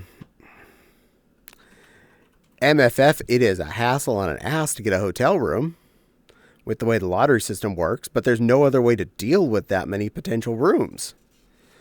And Anthrocon is, again, 1 billion hotels now with 1 billion rooms and upwards of around 20,000 potential people going to be at it. That's a lot. We only have like 20 hotels. Only 20 hotels. I'm sorry, 20 hotels. I saw an Anthrocon shuttle bus over across the river, across the Smithfield Street Bridge last year. Is that legit one of the hotels now? I think so. Dear God. Anthrocon has left the triangle. They are now officially on the other shores. That is crazy. That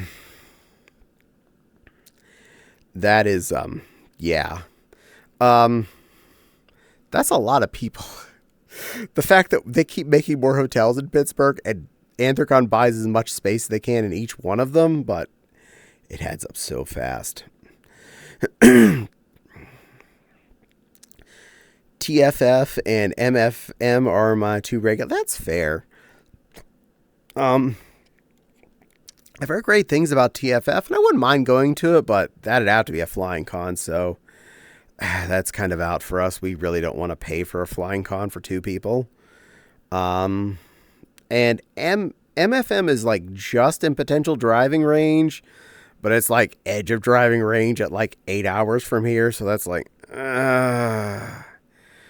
you're definitely burning a PTO day each way of travel and a lot of, personal energy from all that driving. So it's hard to spend that much vacation on unhappiness of driving. I don't mind driving, but driving 8 hours each way quickly turns into a stress item. And I apologize about the ads. They only last so long. They come up every half hour for a minute and a half. But they do help support me. So if you see ads, you're actually helping pay to keep the power on here. So I appreciate that. Crystal's giving a little smug. And, Crystal wants an avatar change. I may have to move the camera. Crystal wants what she wants. She gets what she wants. Oh, nope, I'm okay. We're gonna be okay. Actually, I'll move it down just a little, probably. There we go. Squishy. You got your squishy, Crystal. For you. Thank you. I really appreciate that. Honestly, seriously, even just watching my stream, that supports me. No matter what, that helps that helps everything. So you're awesome just for being here.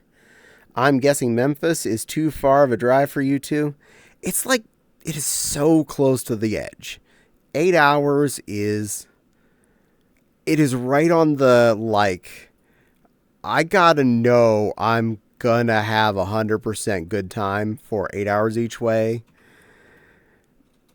Because post-con driving 8 hours home can be hella ass. Pre-con 8 hours drive is anxiety because, you're anxious to not be in the car and be where you're going. Post-con is, oh dear God, is it? COD's over. COD was over this morning. I'm still in the car. It's getting late.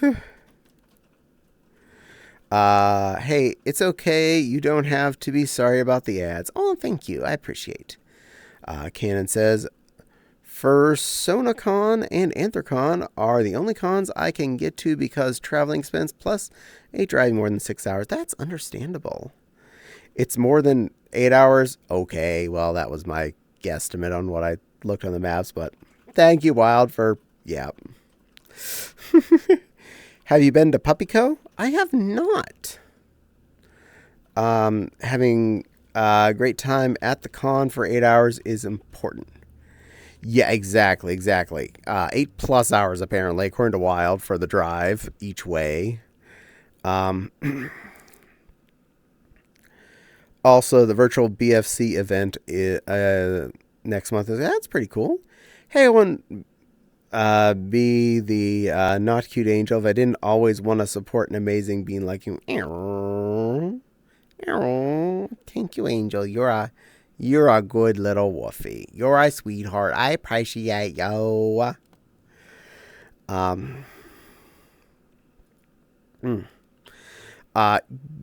Our normal, like, expected cutoff, like, as it currently stands, we're looking at about, say, a 6-hour drive to each way to a con.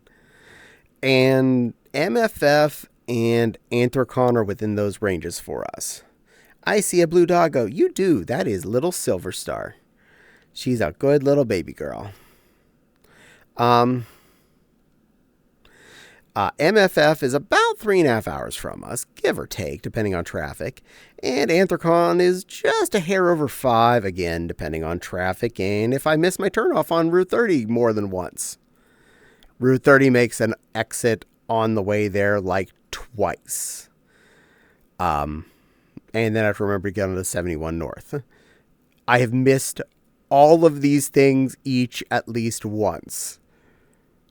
I'm not kidding. It's easier on the way home because they kind of force you into them. On the way there, though, it's like, you're on the road. All of a sudden, there's a stoplight. Oh, shoot, I missed my not an exit to stay on 30. Damn it.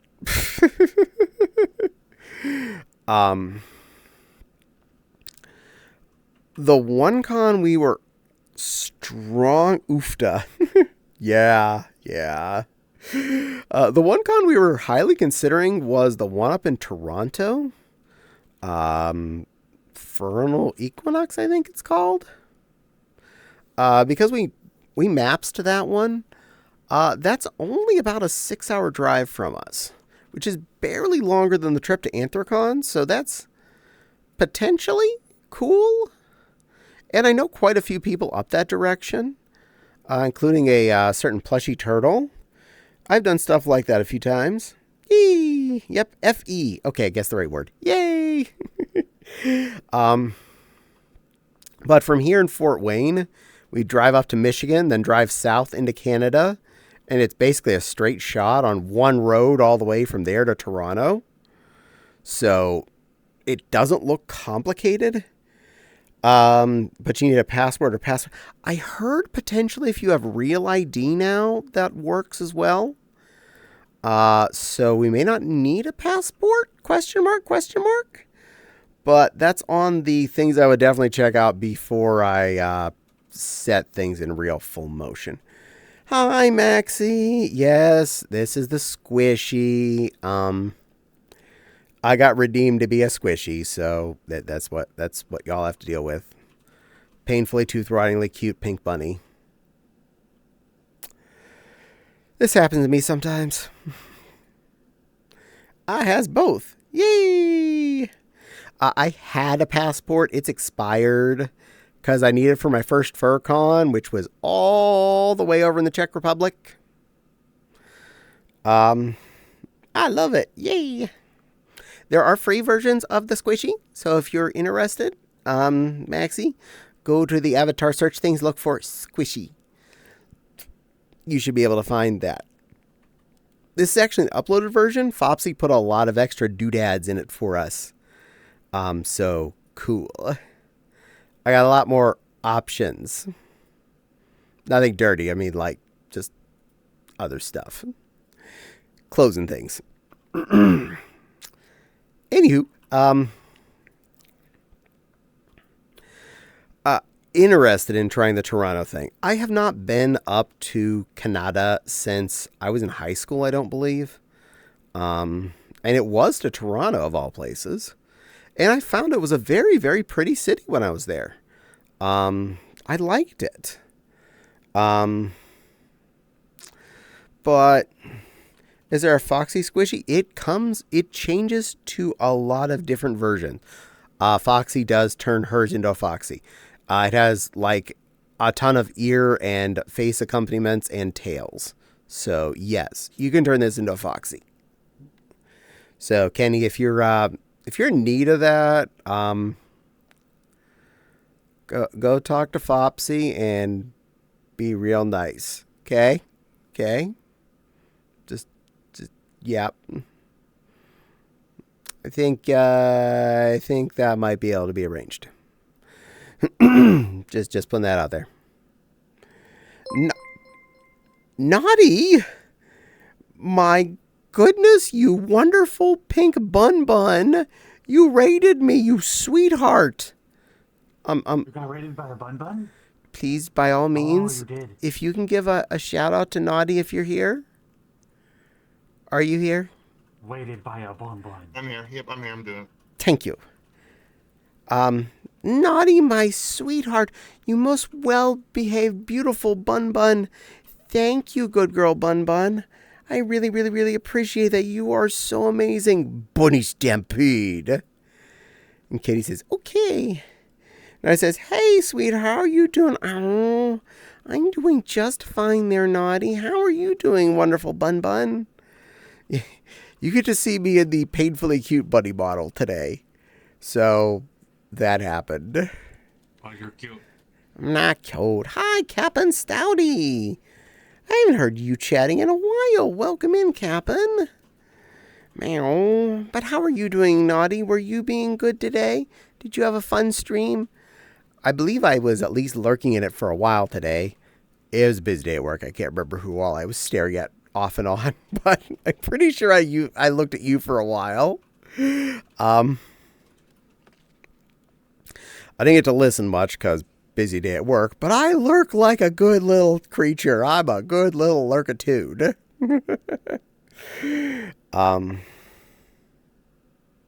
Meow. Very meow. Mondays are usually busier days, so I can't listen as much to people's fun stuff. It's so adorable. I'm great, and it was awesome, always. Hope you are doing great. I am doing just fine tonight, Naughty. I am doing justest finest. Life has been gray hair filler. I'd almost rather gray hair than what I'm having, and that's enlarging forehead issues. I'd rather that didn't happen. Same. I lurk a lot more than I talk. Like, I know 100% understand. I really do. Heck, some of the channels I used to chat in more ended up getting more busy. So, by the time they read a message from me, I'm already like out of time to get something else in before I know I'm going to be in a meeting or away from my desk at work. And it's like, well, I got to say hello today. That's my conversation. Hi. Bye. That avatar reminds me of the villain from Hoodwinked. Now I can't unsee it. I'm gonna hoodwink you. Is that good or bad? Is Hoodwinked good? I don't think I saw it. How about you, little puppy? Is Hoodwinked good? Or are you eating dinner? Probably eating dinner. I'm gonna go with it's good. I'll take that as at least goodish. I'll just cheat and shave my head and face bald. Nice. But I like my long hair. I wear a ponytail. That's part of me. I always have a ponytail. Same. Exactly. I'm gonna have a ponytail till I just have a friar tuck in the back when I'm 80. It'll be like if a ponytail down on my ass that just starts has that little loop around from ear to ear. Same here. Hey, we are adults, so I know the game and will never hold it against anyone. I appreciate. Trust me. You'll if you ever check how many channel points I have in like yours and several other people's channels, you'll understand how much I actually keep you open. Oh, it's crazy. Especially people's channels that I watch a lot that don't have a lot of good redeems. It'll just be like hundreds of thousands of channel points I've earned and nothing to do with them. Oh, thank you for following me, Battle Melon. You are the most battling melon ever. I will put Battle Melon out there and set you off to war. Guess what? You're cute. Oh, thank you, sweetie. No, you're cute. Always appreciate that. Oh, thank you. Well, I appreciate the heck out of when I see you. You are such a sweet poof. Hoodwinked is a pair of decent movies. Okay, I'll take that. It's pretty fun, kind of janky animated movie. I am down with that. And you want to hydrate? You got it. I will hydrate. I gotta say, between all these extra fun boxes, I'm losing track. Oh, there we go. Hydration. No, I'm not cute. I'm gremlin. Okay.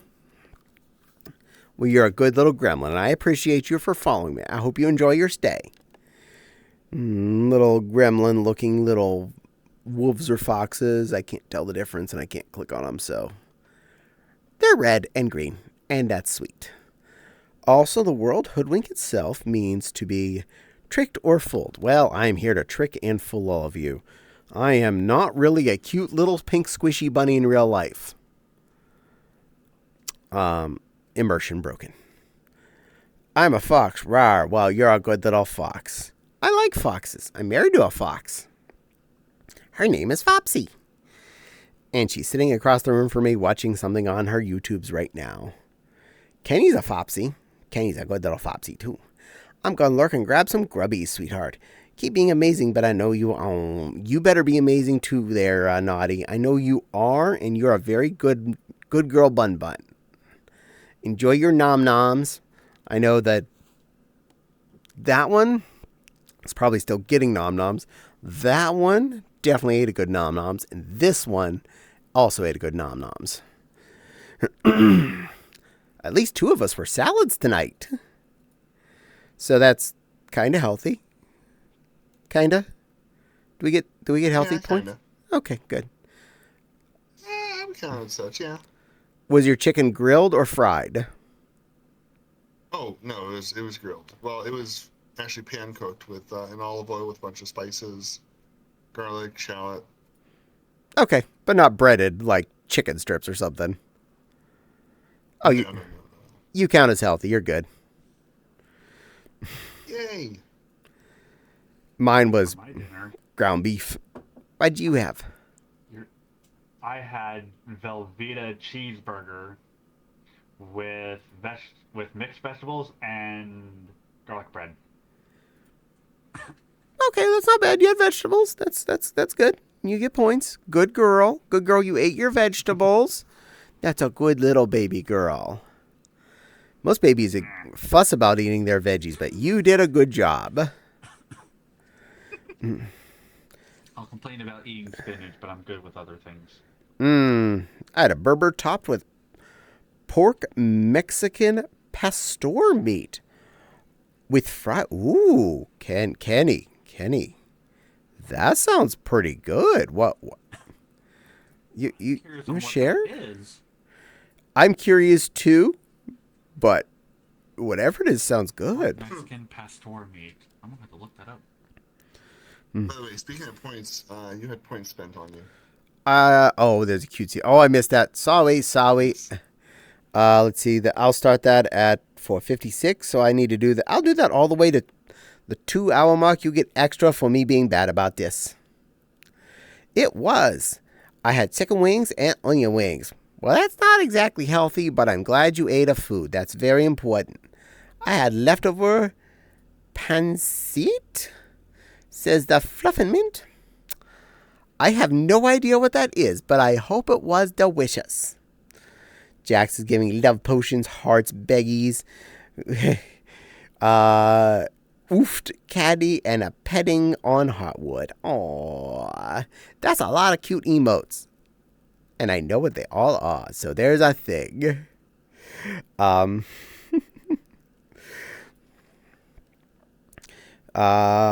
Make Angel hungry, why don't you? That's what we're good at. Honestly, I look forward to the weeks when I do taco salad. The hardest part is if we can potentially get a avocado that is not, rotten in the store or hard as a rock and not going to be fresh for a question mark number of weeks. It's topped with a mild spice. Oh, that sounds pretty good. Honestly, just by the name, that sounds good, Kitty. Whatever it is, it sounds nummy. But this is like one of the few weeks where I will go crazy on the amount of vegetable I eat, and very light on the amount of meat. Since like 2/3 of the protein in this meal is black beans and refried beans. Sometimes, also the refried beans are black beans because Myers sells those in generic form, refried black beans, and they're pretty darn good. Avatar change. Well, what would you like, Jack? I've been made into a bunny and a squishy so far tonight. What are you in the mood for? If you don't answer, something spicy. Well, I'll see what's my spiciest option for you. Avatars. You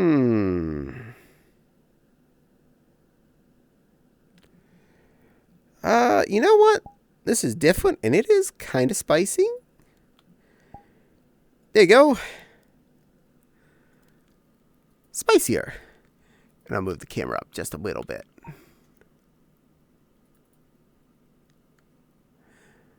There we go. Spicier. Baller Fox. Don't light a match in your house, Caddie. Oh God, no.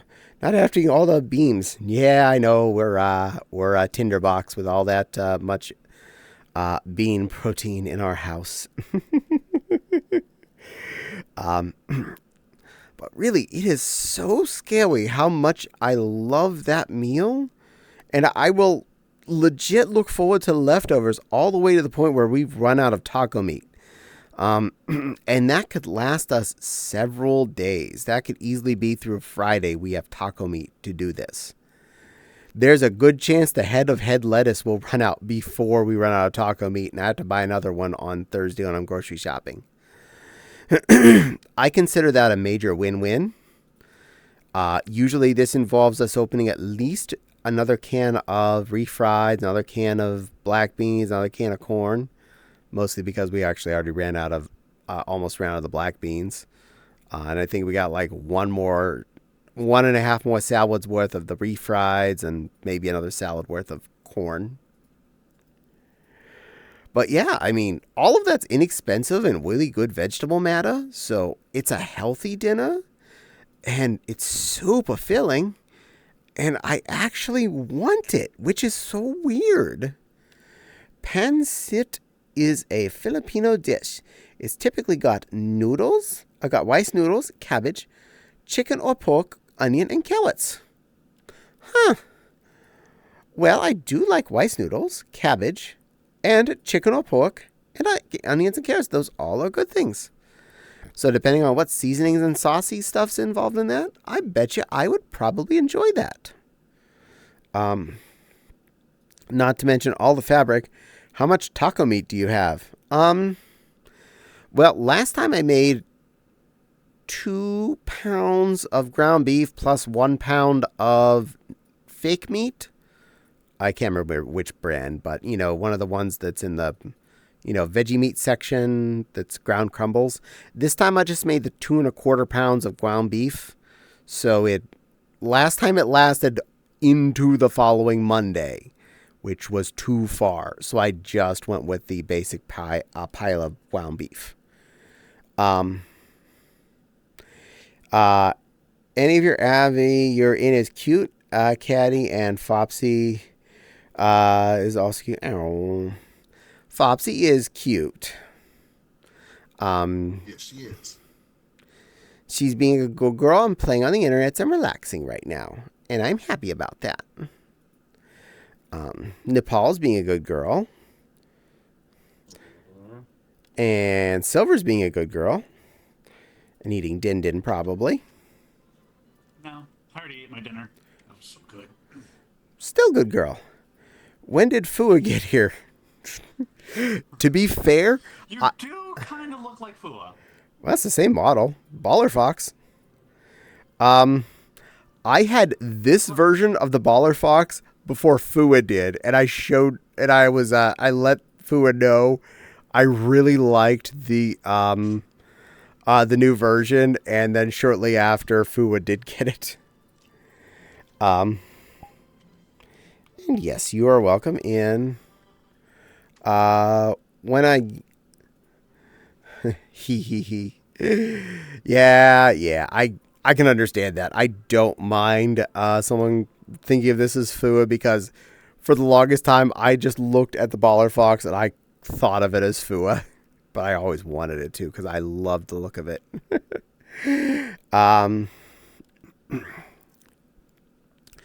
When I get in the mood for it, I'll make paschettis. I use ground beef, Pragu garden-style chunky sauce, and special noodles. Oh, nice, nice. Our base sketty sauce for anything we do is generally a Prego. We like their flavor over a ragu and or store brands usually. And the other stuff just seems to be expensive and not enough. And since we tend to use that as just a starting place for the sauce anyway, any of the expensive fancy brand sauces, they just get lost in the mix. But I've really been enjoying the different variants of Prego that we've been picking up. And mixed with the extra veg we throw in it and stuff and ground meat. Makes for a good situation. Loves a Prego.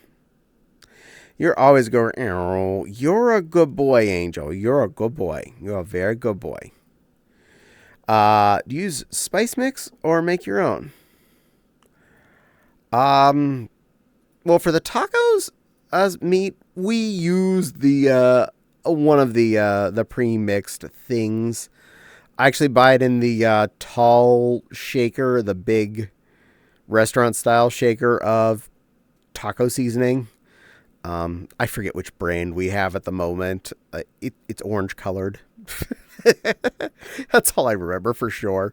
I buy whatever Sam's Club has, and I tend to be happy.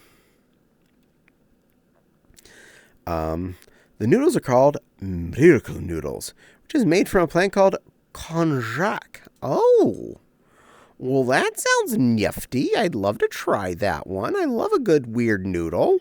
I don't mean that in a mean way. More of a weird compared to $1 a pound Walmart bread spaghetti stuff. But yes, I'm all for a variety of noodle. That's why one of my favorites is store-bought gnocchi. And linguine usually for our basic spaghetti product, because I like that shape better than a regular sketty. It's got a funner noodle. I've seen that avatar around watching memes on YouTube. Oh yeah, I know. The Baller Fox is a pretty popular critter, and I love it. It's one of my favies. It's Probably one of the smexiest foxes I have. I do have at least one other fox in my inventory. But I do love this one. She's fun. They only have 20 calories in the whole package. The only downside is they're really chewy. So I cut it up and eat it. Oh, well, that's perfect for you, little one. I do like a good chewy noodle. Again, I mentioned I like the gnocchi, which is kind of like a soft pillow chewy critter. And that's a good game right there. I usually make those into a thick meaty sauce, and it serves up like a dense chili with chunks of meat and veg and gnocchi in it, and just go, no, it was always so good, so tasty. And I go crazy with the seasoning in that, so that's a party in my kitchen. The amount of yard clippings that goes into there before the stirring, it looks like a pile of dust. And I am so for it. If I was going to make paschettis, I'd use egg. That's okay. I have no problem with that. I do like a good egg noodle. I have had it with sketty type sauce, tomato sauce before. It's not my favorite, but I'm definitely okay with that. Trust me, there is a lot of noodle choices out there that are fun. Different textures, different types, different shapes. Most people wouldn't think this, but yeah, actually just a different shape of the same brand noodle can have a completely different texture and a different experience. I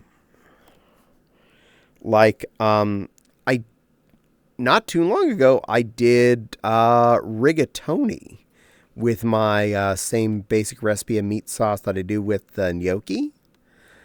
Totally different experience. Delicious, but it was a different experience.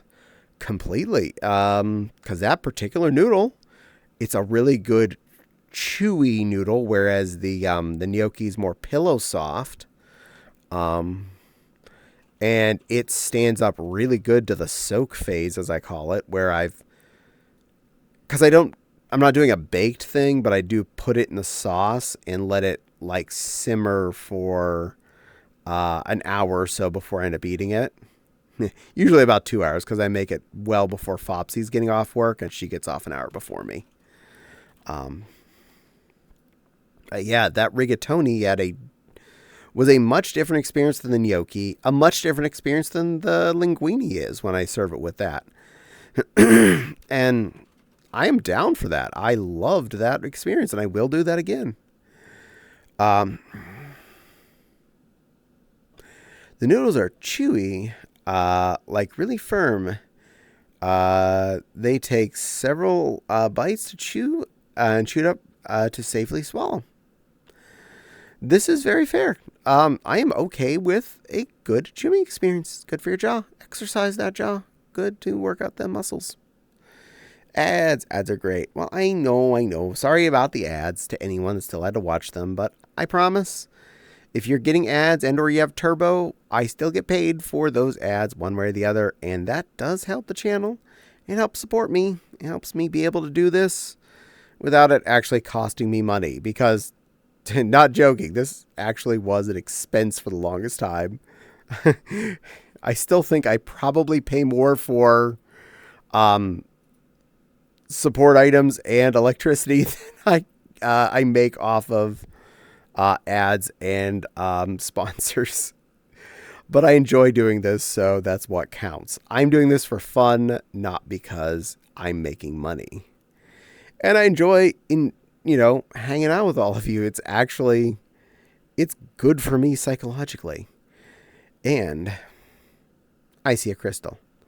Mwah. Hello, silly Lily. How are you, cute little bunny creature? Good.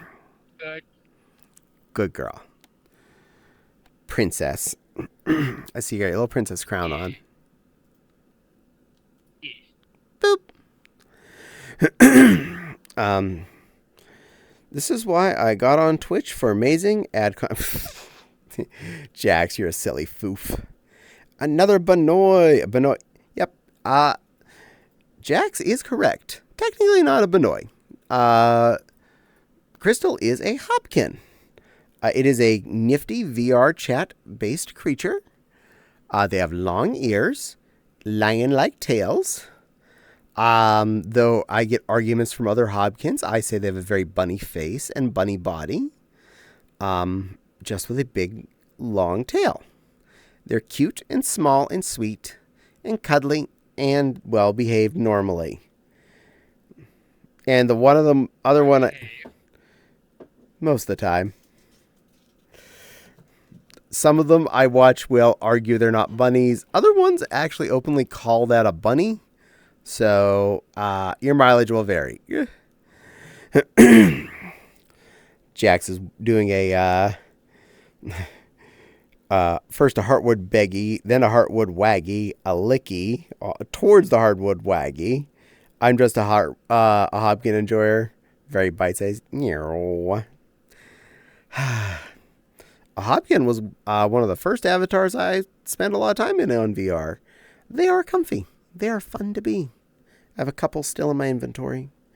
Kenny nods. And you're definitely not in trouble for not knowing what a Hobkin is. That's like not like, normal knowledge. Unless you hang out in VR chat a lot, you would have never known that one. Like if someone didn't know this was called a baller fox, I'd be like, yeah, if you're actually really looking for the model, I will tell you what it is. It's called a baller fox. You can look it on Gumroad. It's not that expensive, and as long as you know how to use Unity, you can upload it for yourself. That one's a Renamon. That model is actually available for sale. If you're interested in having that. I have it. Oh, you did? I bought it. I just need Foxy to help me upload the bot version. Awesome. Also, there's minis under the floor over there swimming.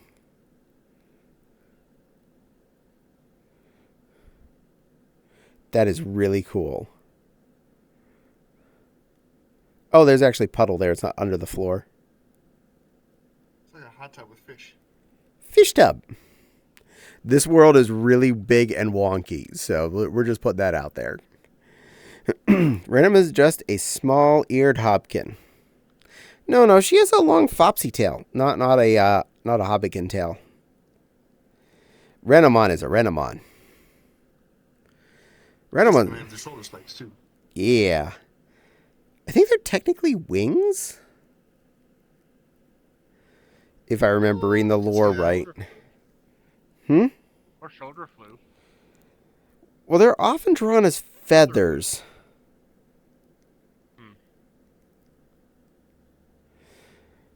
And now you're a little goat. Yeah. Cute. With a foxtail. Speaking of avatars, I need to look for a Judy Hopps avatar.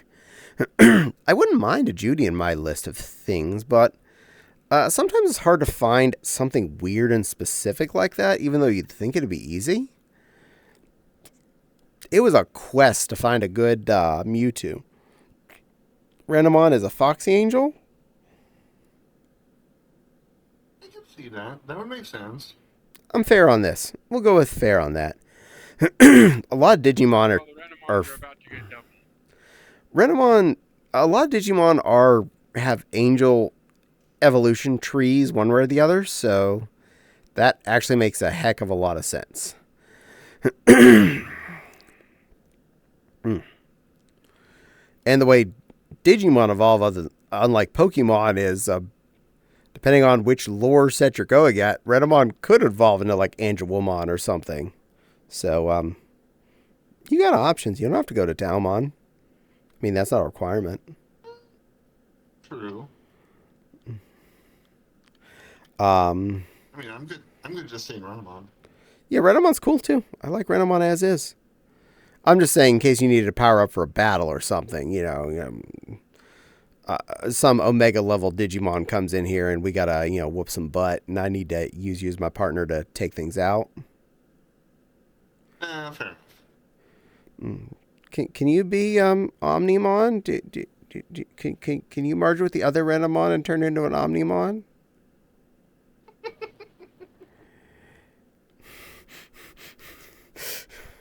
Judy plops. Cute.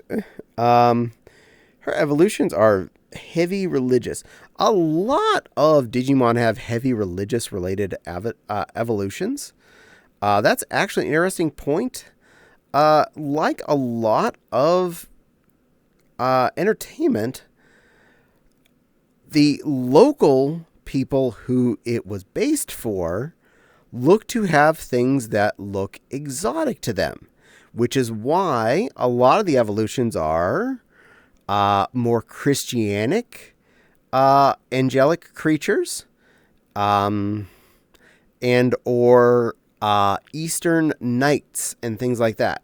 That's why you see a lot of things like Gallantmon, and Omnimon that look more like a European knight as opposed to something that you would find over in China or feudal Japan, sword fighter wise. Also, if you look at a lot of the names in things, video games, if you're looking at the Japanese naming schemes on characters, oftentimes the names are exotic, like John and Rachel and Michelle, because to them, those are exotic names. When they come over to the English-speaking areas, they make them really like Japanese or Chinese-sounding names to make them more interesting for us, which I find really comical.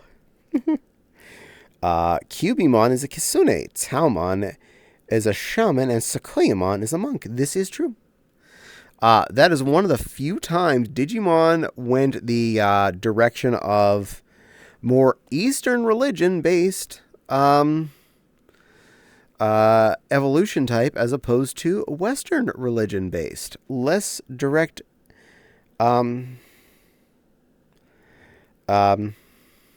less religion-based on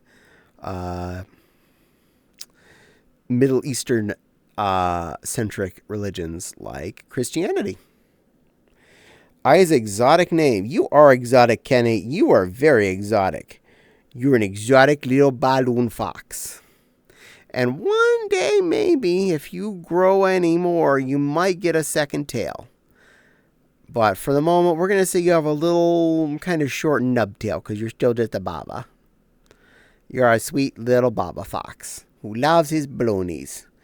And we love you just the way you are. You don't have to change for anybody.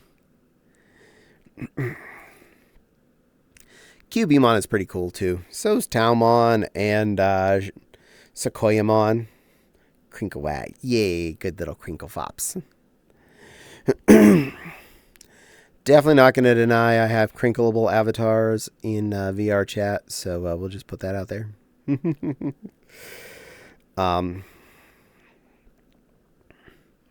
Very happy about that, just because it is fun to have options. My dad. We do have a crinkle wearer here. I have no idea what you're talking about. It's Babkin. Babkin. It's currently Puppykin. Yeah, even as a puppykin, that's still up Babkin. You heard her from the husband wife. And according to Cuddleshy. And Cuddleshy. I wouldn't argue with Cuddleshy. I'm gonna have to figure out where Cuddleshy got her baby bag, and I can pack it around when I move this one. Probably for the best. Take care of your little one. Your little waifu.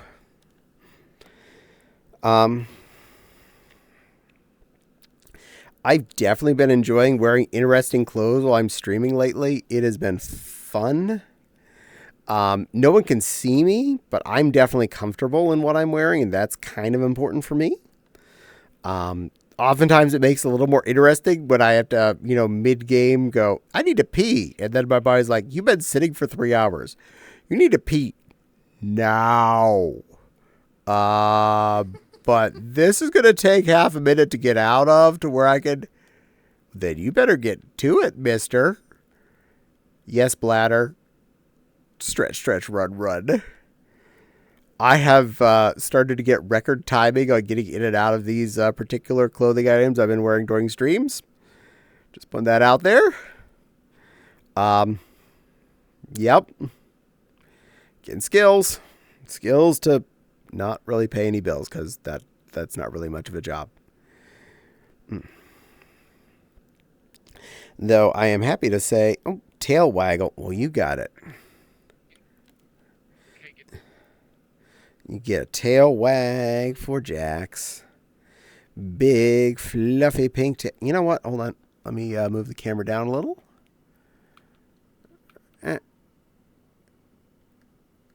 There we go. Tail wags. Tail wags for chat. That's a big fluffy tail and a cute little renna tail. Yes. I hope you're all enjoying. There you are. You've been tailed at. Now I'll put the camera back. Upsy daisy. And a little closer again. And there is a mecha woofie of some sort there.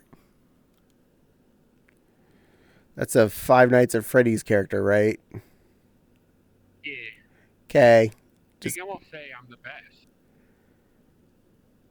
Nah. The first biomerged evolution still gets me choked up. Tears of joy and exhilaration overtake me. Holy cow, aren't they beautiful? They biomerged. It's pretty cool. It's pretty cool. Was the first biomerge in Digimon Series 2? Or was that 3? Biomerged evolution? That would be Digimon Tamers. Okay. Which gave the idea of the Digimon also being the Digidestined for Digimon Frontier. Which I hated the concept of. I love Sakoyamon. Digimon Frontier. It's my favorite series. You're allowed to love it. I honestly, again, I don't down anyone enjoying something. Her biomerging E. But for me, the kids alone, I was not easily attached to. In fact, most of the time, it felt like they didn't want you to like them. Like the chubby one was always just like in it for his own dumb self. The kid was always whiny. Like he was 99%. He made TK look stable. And that says something. Oh. Caddie. Tommy made TK look stable. Yeah. Fair. And the majority of, like, all of their level 1 evolutions except Little Wide Boy just looked like a person wearing Party City Digimon outfits. So... Especially the Wind Spirit. Oh my god, yeah. She barely even looked like, even at her second stage, it's like, you look like you're just going with half-naked hooker? Okay, you're just going to half-naked hooker for us. Perfect. For the kids. For the kids. Even when they did like the mergies and the specialies, it's like, well, you just look like a person again. I was kind of okay at best with any Digimon that ends up as a knight or an angel, because in the end, you feel like it's kind of payoff when they get to their biggest stages. But when they're like, it barely looks like a bad knockoff Voltron creature, like, I'm not sold. In general, the story really didn't catch me on that one. The world, I was not a big fan of. I'm not going to down on you liking it, but for me, none of it sold me as a thing that hit me right.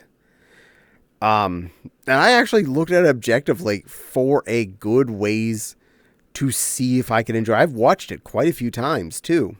So I'm not saying I don't watch it. But also you're in the background, so I'm trying to find you. Hopefully that made you a little more visible. There you are. You exist now.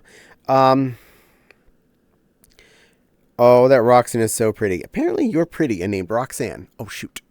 I tried to turn me and I turned the camera because I'm still on flying camera. Go me! Perfect.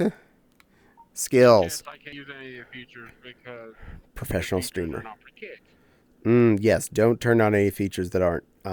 Rika went through a lot of growth. She really did. Also, most of the Digimon series, you got to see growth of characters. I didn't see a lot of that in Series 4.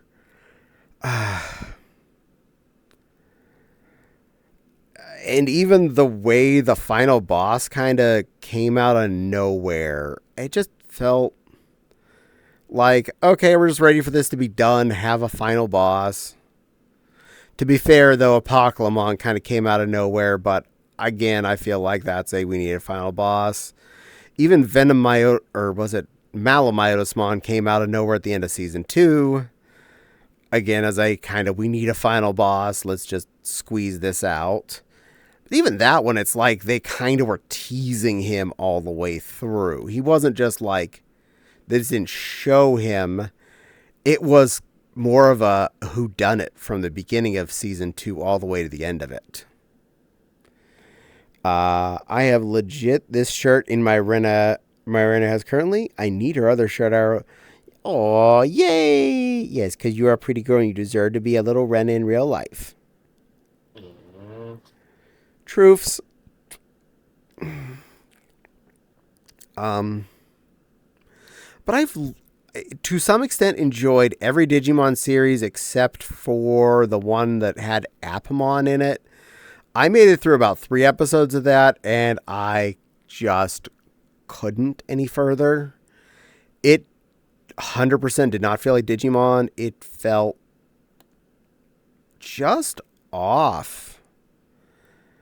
Even 4 still felt like Digimon to me. It had Digimon in it from pretty much the get-go. It had a lot of cool shit happen. Again, not going to yuck your yum on this. There was still a lot of cool shit in that series. Not downing on that. Hence why I watch it. But a lot of the things that would draw me to say I liked it a lot were pretty well absent, unfortunately. Not the worst thing in the world, but definitely not a favorite. So, I apologize very much there, Silver, if I ever sound like I am just like totally doubting on your favorite Digimon series. Because there is definitely a lot of it I like. It's just, there's a lot of it I don't like it. Their own. Exactly. And there's one that Silver hates. You hate 3, don't you? Digimon Fusion was a disaster. Fusion. Which one was? That was Shoutmon. Shoutmon. Like, and it wasn't even Digivolution. It was just him combining with other Digimon just to look bigger. That wasn't good. I give a lot of points to that. Yeah, I can agree. That was a weird series. I still had fun, though. I liked the characters in that one. The Digivolving was weird, but the characters were still fun enough that I was having a good time. It was good enough I bought it on disc. I'm surprised that no one has nommed the puppykin. Then again, I can be a gremlin. Why wouldn't nom on Silver? Silver's a good girl. She's so sweet. We will protect her. We protect the little baby puppy, right? No, eat your wafu. No, don't eat me. Don't eat your wafu, baby. Hun, Tastes like cotton I'm trying to candy. play a game. Kiss your wafu baby. Hug your wafu baby. Don't eat your wafu baby. Isn't baby other white meat though? Only in Austin Powers. There, does this work? Maybe. Looks like you're holding her at least. Close enough. I'm giving her the Bart Simpson treatment. Don't give her the Bart Why are Simpson you treatment. little? No, choke her. She's a good girl. She's a good girl. Waggy happy face. That's what we need to see out of Silver. Thank you, Fat Baz. Yep, exactly. Fair answer. I did love all 3 Austin Powers movies. I do watch those on a fairly often enough basis. I own them all on DVD and do not think that's a bad thing. I relate to the fat Irishman. I can't say I love all of the characters, honestly.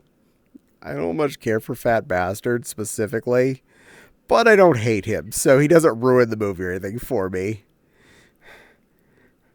I love the fact all of the other characters they have that are very tongue-in-cheek, making fun of James Bond characters like Ivana Humbalot and a lot of vagina. I'm just like, you just got away with that, didn't you? Fuck you. Fuck me. Twins, Basil. Twins. Sorry, Austin, there's a thing with your father. We need to have you go rescue him. But the twins, Basil, there's twins. Like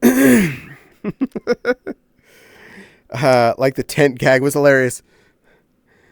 Oh, pull that out. Nope, keep digging deeper. Oh, why did you pull that pin? Oh, be careful. That stinks. Oh, yeah, it really does. It stinks. So, squeak, squeak. Pulls a gerbil out. What was that even doing in there?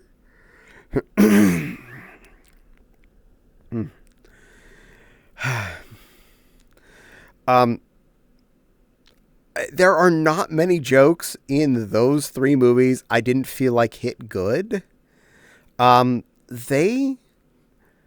Austin Powers, I feel, did a lot of what things like Airplane did in a good way.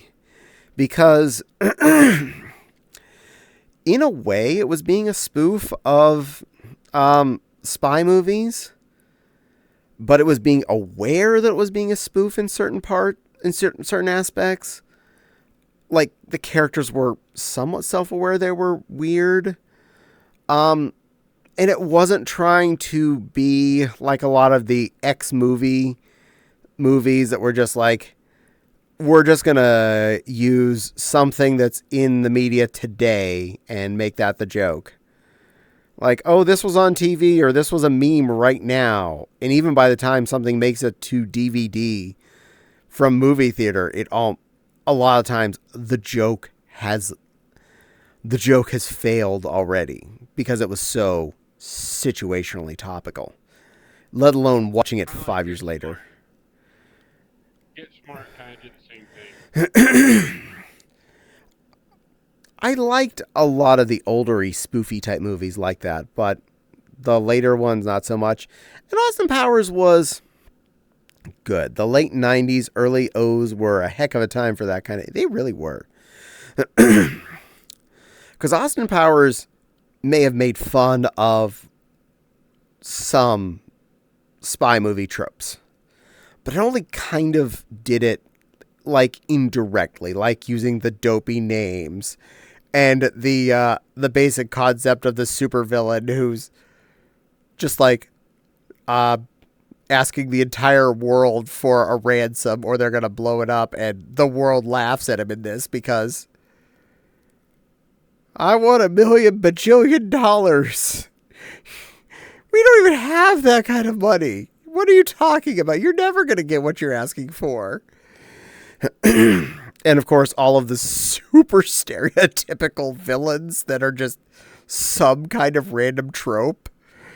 Like his girlfriend that was the head of the militant wing of the Salvation Army. I forget her name, but she was in like all 3 of them. And she was Scott's mom in the end. Airplane was great because it had a bunch of serious actors saying it really did. It was people just acting like they were doing the roles straight, but it was saying jokes with straight faces. That was amazing. Mustafa with the Wilhelm scream. Yes. Poor Mustafa either got dead or almost dead so many times. I loved that character. Mafia, the Godfather spoof, had a joke like that. The guy was looking for a gun behind the potty tank, but the first gun he found had a tag for Lyle Mendez. That's good. That's good. Also, both of the Hot Shots movies, those were still in the 90s zone where these movies were fun. I don't feel like they were being too extreme topical. They may have been referencing movies here and there, but a lot of it was referencing chaotic tropes for movies, like when they're firing so many thousands of rounds out of a belt-fed M16, and the guy was literally standing in a mountain of casings. Fun fact, I watched a making of that, and obviously that is not him actually standing in a mountain of casings. They did basically put a cone around him and had foam construct, like foam printouts of bullets layered on it to make it look like it was a giant pile of bullets. It was the idea they did that as opposed to just going out to, your local Dunham's and buying a whole bunch of empty, like .6 rounds or something, or 30 rounds, just piling them up on him because you just go to your local gun range. Yeah, can I just have all of your brass from the last week that everyone tried to throw out? Yeah, just all of it. I'll buy it. We'll be good. Actually, some people don't allow that. Because some people can take those rounds and refill them. I have more than enough of my family members that would refill any larger caliber round. If it was possibly reloaded, they did it. Multiple uncles' basements had reloading equipment. I remember Mafia. My grandpa has a whole shed full. I need to rewatch that one. Nice. I've never seen that one. I'll put it on my list. If you ever go up to my family's farm out in Creekside, Pennsylvania, first off, never reach under any couch, bed, or anything that you don't already look under. There's probably something under there that is loaded and may or may not have a safety. Also, a lot of the things that got reloaded when Uncle Rick was drunk. So do not pick up any rounds that match your gun at your own risk. I'm not saying they're going to explode when you touch them, but they might do damage to your gun because they're overloaded or something. The number of shotgun shells I know that were loaded way past the brass with powder just because they wanted to see how big of a boom they can get out of a 20 gauge. Yeah, that's their own drunk asses. And your family just proved the point as to why Japan would have never invaded America back in World War II. Yeah, they're crazy. M60 use 308 bullets, which are close to a 30-06. Okay, cool. Okay, so I guessed right. I thought they looked about like an .6 more than a 30-30. So cool. Cool. I have a box of ammo up in the closet for the AR. I bought a 200 round box back in late October for self-defense reasons. So we have a 200 round box up there next to the gun for self-defense reasons, just in case anything crazy happened. And it couldn't hurt. I mean, then I have rounds to go try out at the range at some point. I've yet to fire that thing off. I'm not scared of it by any means. I mean, those rounds are smaller than the 30-30 I learned when I was 12. So, not anyway scared of that gun. And at this point, now in that closet, there is a 30 round mag that I picked up for like $15. The 220 round mags and the 10 round mag. So if I load everything up and have it just, clonked together, that's 80 rounds I could have just springed up, ready to click and shoot. That's too many. It still blows my mind when I went to buy that. I have a SAR-16. It's a great rifle. Awesome. I was still kind of wonked out when I went to buy, when I ended up buying that mag I just had picked up when I got the ammunition. The fact that they were just in plastic baggies with stapled on like hang tags on pegs out on a regular aisle, you just pick up and buy as many as you want.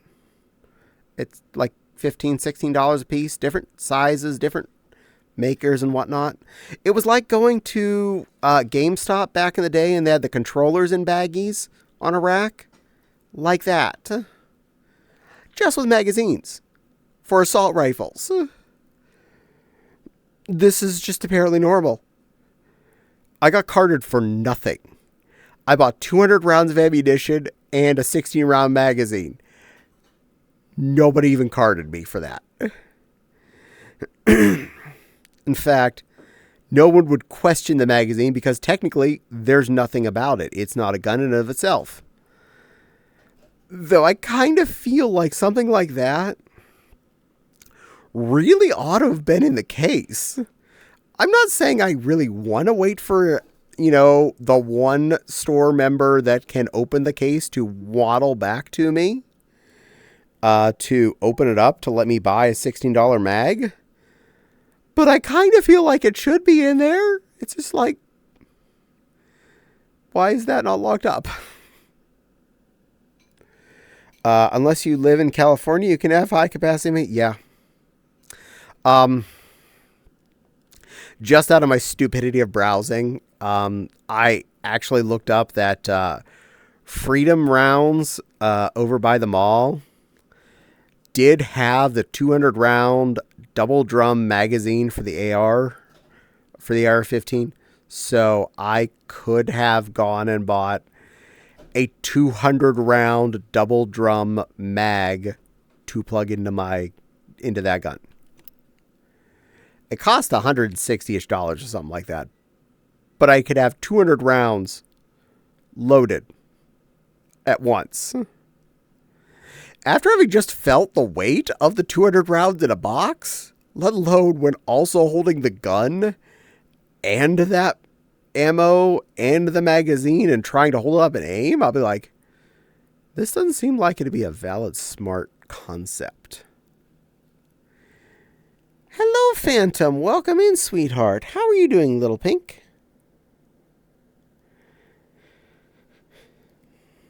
Okay-ish. I saw you being a little hat earlier today. Come here, little love. I'm going to give you some hugs.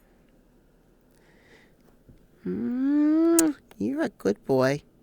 I appreciate you, and you're not required to work. Even if you are here, you're allowed to just be a good little otter and do what you like. And remember, you mentioned you were looking at taking some time, and that's okay. I'm here to work. Yeah, I got Nepal, and worst case scenario, I know I can do stuff. Mostly. Also, the camera's really high because I don't want to have you not visible. That's cheating. Because you're sweet. There we go. I can see that little otter. You are so stylish. And you're wearing your little love shirt. Hoodie. It's a hoodie, isn't it? That is an awesome hoodie. It are. Hoodie jacket. For the record, very pro awesome hoodies. I have a wide collection of pink hoodies in my closet. Way too many. Fopsy. I might not be wearing one right now. That's adorable. I'm not, because I usually get warm when I'm doing the VR stuff. And if Nepal wants to know, I am wearing my Rainbow Dash hoodie right now. Good girl. Nice. Drum magazines are Same hoodie and iffy. patch holes in. They may or may not work right. This is fair. I honestly don't see a need for anything more than the anything over the 30. If I haven't hit in 30 rounds, I'm questioning my own aiming capability. I'm a marksman. I has a Kenny hoodie. Yay! Well, that's because you're adorable, Kenny. I get a phone call from the police. We heard you 2030. We heard you had 20-30 round magazines and 2 ammo boxes of 5.56. Sir, is everything okay? No, I sad. And worried for my life. I got it made by Postars, who is a TFF. Oh, that is awesome. Kind of a red flag, IMO. Having that much ammo is that'd be redneck Pennsylvania standard. That is not out of the question.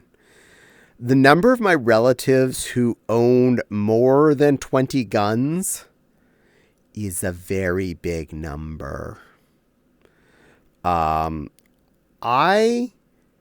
understood and had fired way more than 20 different guns before I had graduated high school. I'm not going to lie. I am a pretty good marksman. I am really skilled at shooting cleanly. I have learned since I was a little shit. I think I was 8 when Dad first took me to the range. So I've known how to shoot a gun since then, and I've known how to respect a gun since long before then. So don't go acting like I'm some kind of bad child or my parents are evil. I got told how to respect a gun, I got told how to understand a gun, and then I got shown how to shoot a gun. And told when and where these are valid. I believe every kid needs to be taught that. At least respect the gun. Even if it isn't shoot the gun, learn to respect the gun and learn what the gun is. Because if there's one in your house and you don't teach them what respect for it is, that's when you have a problem of a kid making a shooting incident. Florida is too hot for hoodies. Sad face. Oh, I'm sorry. Like, you had like a cold spell there not too long ago. Weren't you down into the almost frosties this year? You could have had a couple weeks of hoodie time. In fact, last time I was in Disney World, it was definitely chilly enough. I was glad I did have my hoodie with me from travel. Like, I left snowstorm here in Indiana, and so that I didn't have to worry about a heavy coat on the plane, I just wore my fleece hoodie. And I was happy I had it when I got to Florida because it was chilly quite a few of the days there. So I have photos of me with Minnie and me wearing my pink fluffy trimmed hoodie. Also, Minnie Mouse liked it. Good to know, jumping was a mistake. Yeah, jumping here is very big. Yeah, and apparently the awning is also tall. So I jumped and I went flying backwards. Careful. I landed in the water over there. Nice. At least it's easy to get back.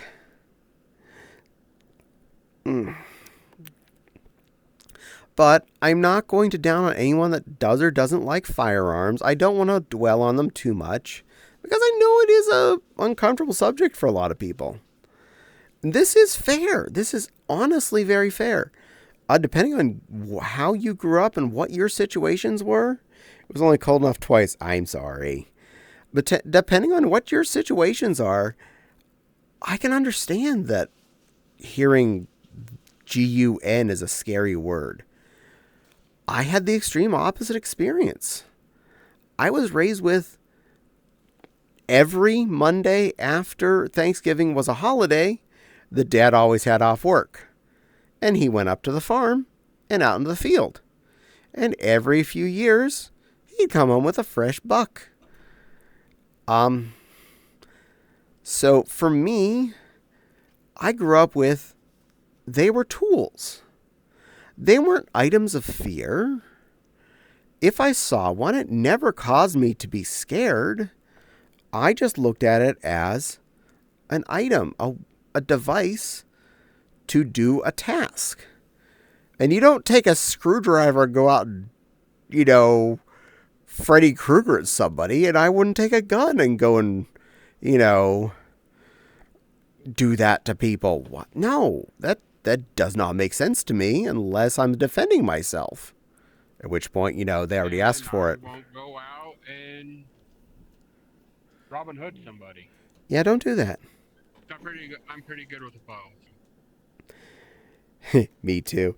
I was at Disney World after Christmas. I got pics with Daisy, but Donald ran off before I got a picture with him. Oh, the sky was getting a little scary. I like ARs and tactical weaponry. This is fair. I like going out and plinking rounds. I like shooting at paper. All right, I'll admit I like small game hunting, but I never succeeded at it. But I've definitely gotten food from other people that succeeded at all sorts of these hunting things. Hell, I used to go prairie dog hunting with my dad. Fair. I already know I'm expecting to inherit everything out of the cabinet in the back hall for my parents' room. There are several really nice rifles in there, and a really nice cabinet, which I will happily put somewhere in this house.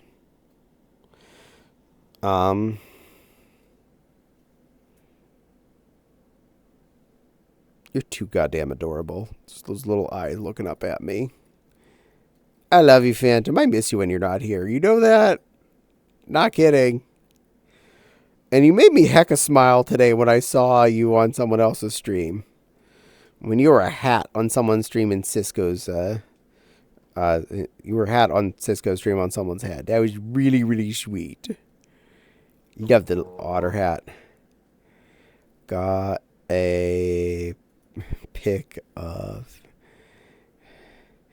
being on Cisco's lap. Aww. Aww. Did you enjoy the boob pillow? Was it comfy? I know it. That's some comfy headrest pillows there.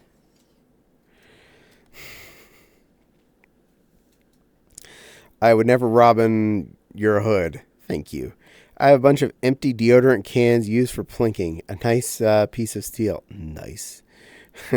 Jack's giving the 1,000-yard stare. And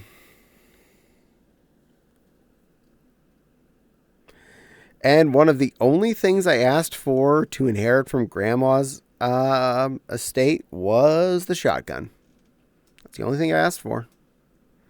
And I got it.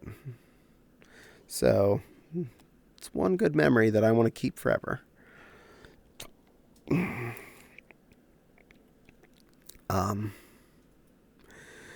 Interestingly, one of the things I'm really looking forward to that Mom already said I can just take. Why do you has blep?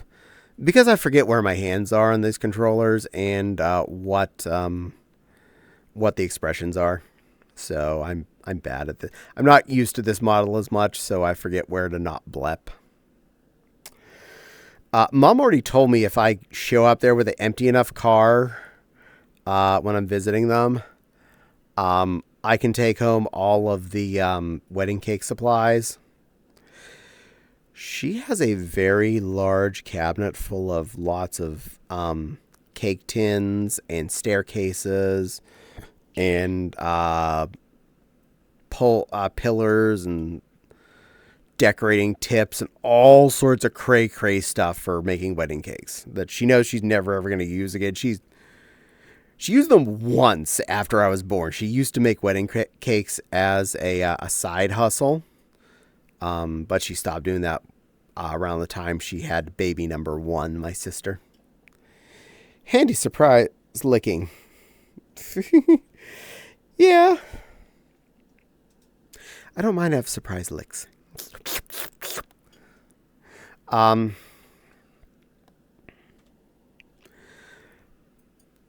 but I know she definitely made at least a couple cakes after we were born because I remember enough times there were icing containers in the fridge. And after Mom was done with using an icing, they were fair game involving graham crackers. You just spread a little icing between 2 graham crackers. You had a delicious cookie sandwich. If she has it, take the KitchenAid bowl mixer. Those are... Oh, no. I'm not allowed to have that while she's still alive. No. She got her KitchenAid, and she loves that. Do you all have the Chibi Nova? I do. I definitely do have Chibi Nova. The year Mom got her KitchenAid, Dad went to, I think it was the Sears, and he went to buy it. They'd already set up, they were picking up a red one, because Mom wanted a red one. And the guy said, we don't have a red one. And he said, okay, I'm leaving and not buying one. And the guy said, whoa, let me go check in the back. He came back with a box with a red one. So, my mother has a red KitchenAid stand mixer. And she loves the damn thing. And, yeah. Nancy already knows that's mine, too. There's no question. She knows she doesn't bake for beans. And she already has a decent enough stand mixer if she does decide to. I wish I had the wherewithal to bake. I just don't have the time. I do have a small stand mixer. It's not a great one. It was actually Mom's previous one. It's a convertible one that can be popped off and be a hand mixer as well, so not super powerful. But it does the duty. It'll mix a cake for me. My mom has a white one. She still has it for 40 years. That is awesome. Fun fact, the only reason my mother doesn't have her original stand mixer is my fault. I mean, I don't necessarily think it was my fault, but I was the last one to use it. Our aunt reminded us when it was our parents' 25th anniversary. So I got out some of the wedding cake supplies and her stand mixer, and I made them a big round 2-layer cake and decorated. I did a darn good job too. I actually did pretty good on this. Made them a cake. Unfortunately, in the process, it was the last straw for that stand mixer on their 25th anniversary. Do you know when they got the stand mixer? It was a wedding present. I broke Mom's 25-year anniversary stand mixer. But it was old. It had actually been through a ton. So I just happened to be the last thing that bit it. I'd make use of my mother's stand mixer, I think, when the time comes. Just fair. I agree. I'm not rushing Mom on that either, No, I'm not either. My sister and I are being very jokingly about this stuff because of how much of a hassle Mom's siblings were about when that grandma died, about making pics and stuff. And the two of us are being very civil, and we're like, no, we don't have to worry about pics. We are actually decent human beings. We're already telling them what we're picking so they know. Like, yeah, Nancy's like, I'm taking all the yarn and yarn supplies. Like, cool. I call the cake baking stuff all you, and the guns. Cool, all you. I don't want any of that shit. And she's like wanting something else. I'm like, that's fine. I don't want that anyway. That's all you. That's yours. It's like one after the other. We're like, and Mom and Dad are like, why are you two being so nice about this? Like, because we are. We don't fight. We're good children. Tell her to put it in the will. My sister and I have actually gotten a lot closer in the last probably 2 years. That is It's been actually really nice. that is awesome. My sister and I have too over the last decade or so. We really hated each other as kids, but once we became adults, we quickly became good friends. She even decided to move to Fort Wayne, at least for a while here, to be near to me. I was like, really? That is awesome. Yeah, nice. Sadly, it looks like due to financial reasons and job market for her hubby, they're moving back to Pennsylvania, but it was nice having them here for a few years. By There, the way, Caddie, yeah. I'm gonna take a picture of the holes in my jacket later. I'm gonna see if you can give me tips on how to fix it. I don't want to lose this hoodie. I've had it for too long, and I don't want to end up going in the garbage. I could do my best to help these. Okay. I'm not sure if I could use patchwork or velvet. I'll see what you're looking at. I'll let you know. Tell her to put in the will. We don't have to worry about them putting stuff in the will. The only thing that's in the will, importantly, is specifically the direct money stuff. Dad even already told me whatever's left in their 401k slash post-military funds, etc., is all 50-50 split between me and her. No questions. 50-50, exactly whatever's left. My sister and I have already talked about the fact that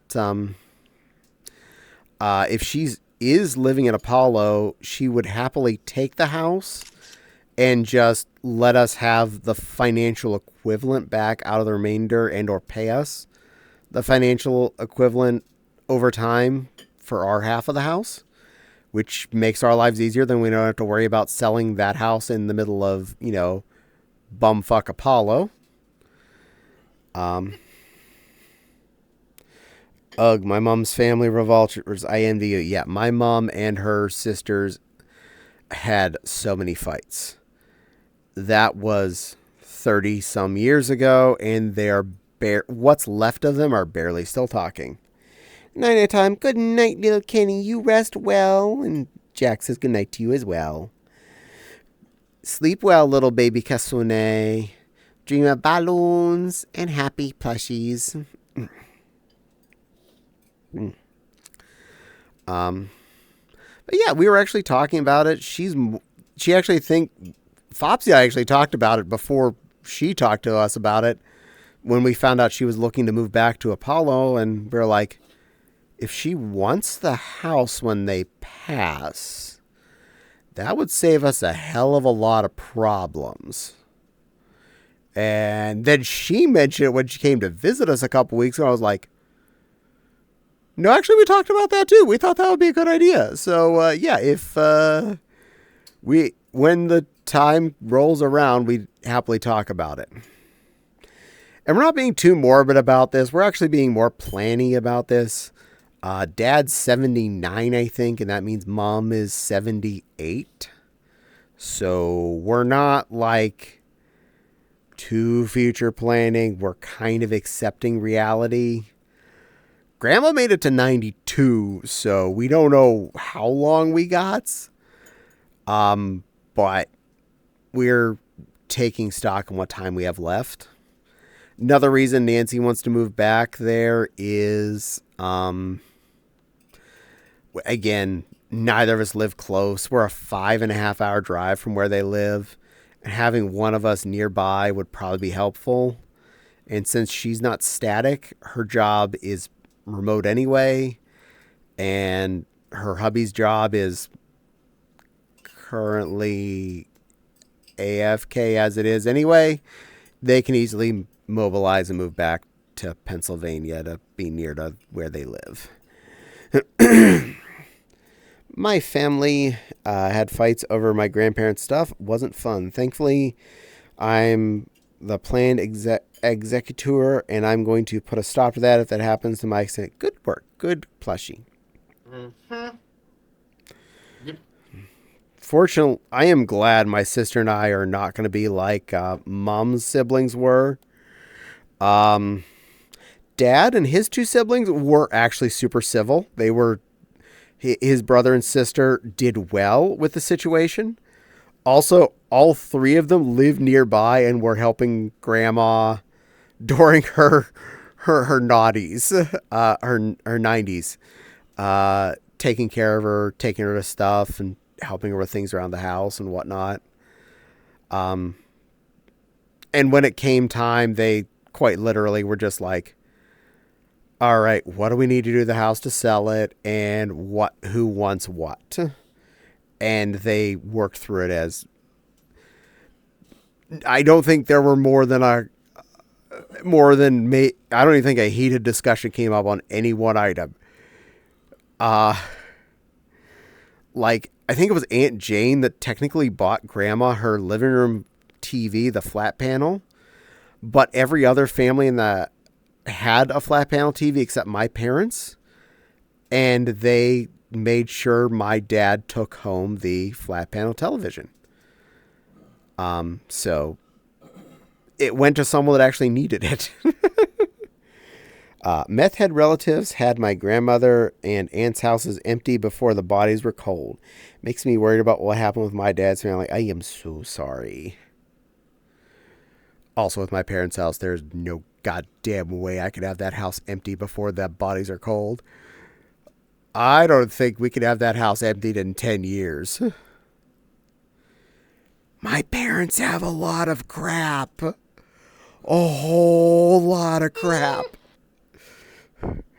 I will start the inventory with, I know of 6 sets of encyclopedias that existed before I remember, things being brought into the house.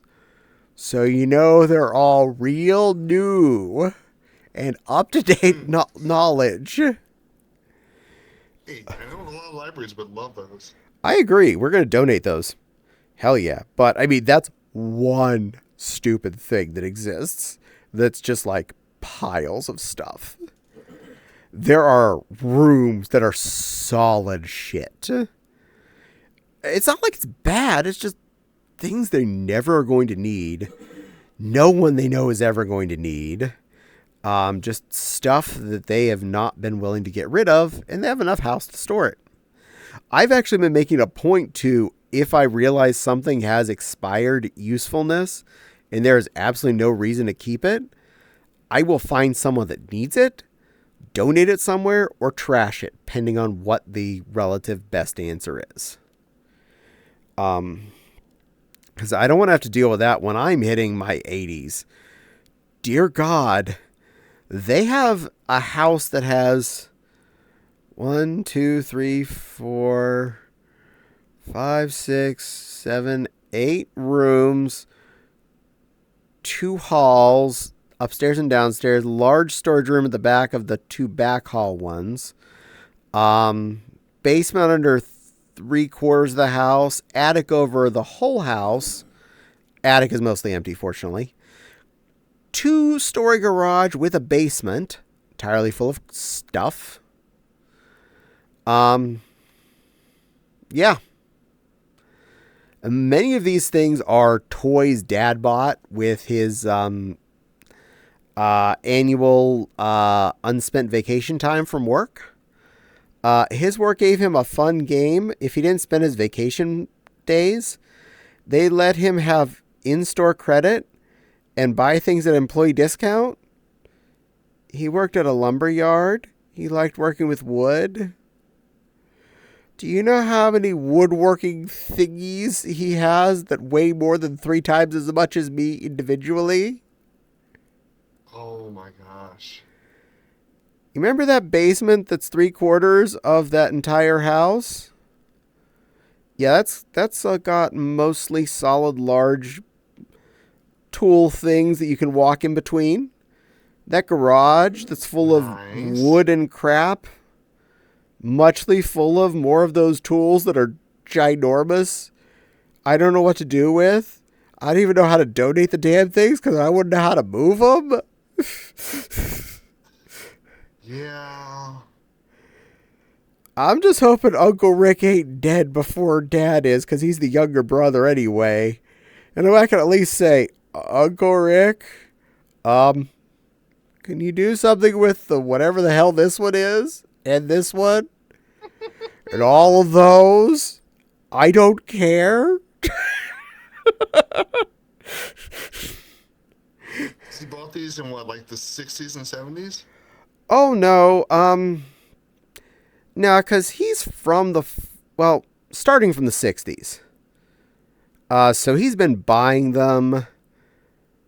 Yeah, because he's 44, so that means he's from 44, so that means around 62 would be the first year he might have bought stuff. I can't say he necessarily bought anything large at that point.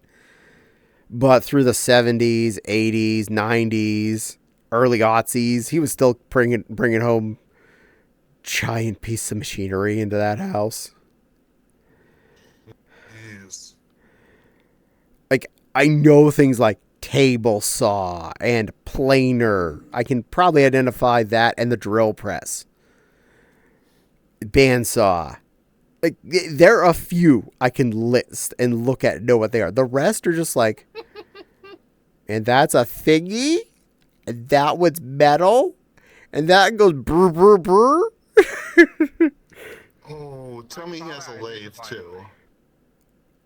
Yes, he does, because he was making, he made enough chairs with, specialized posts and stuff. Spindles, nice. That is going to be an absolute pain to get out of the house. Yes. Yes.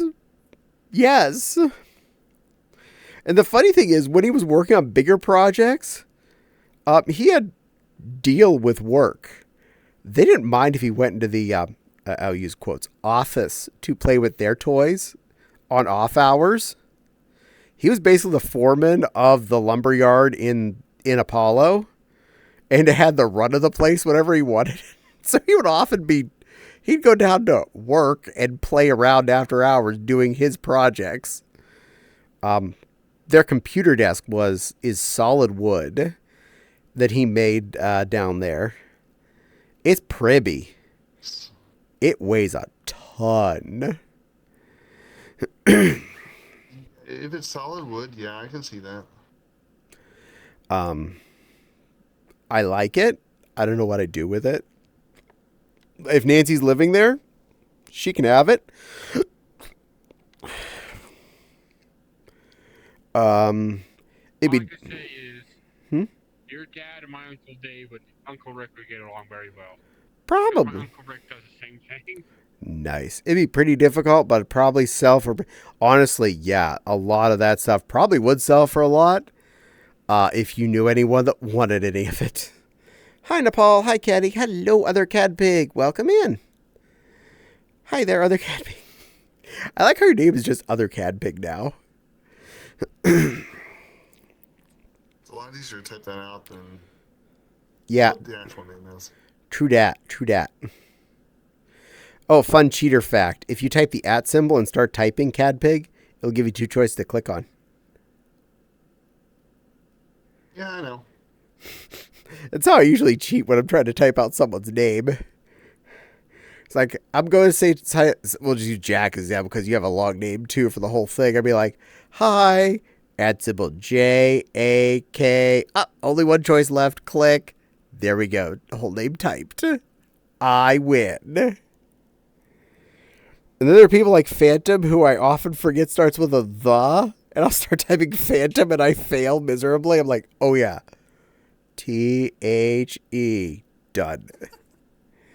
Found you. Well, you are fabulous, so you deserve your the. I also find it cute that Cisco calls you Jed.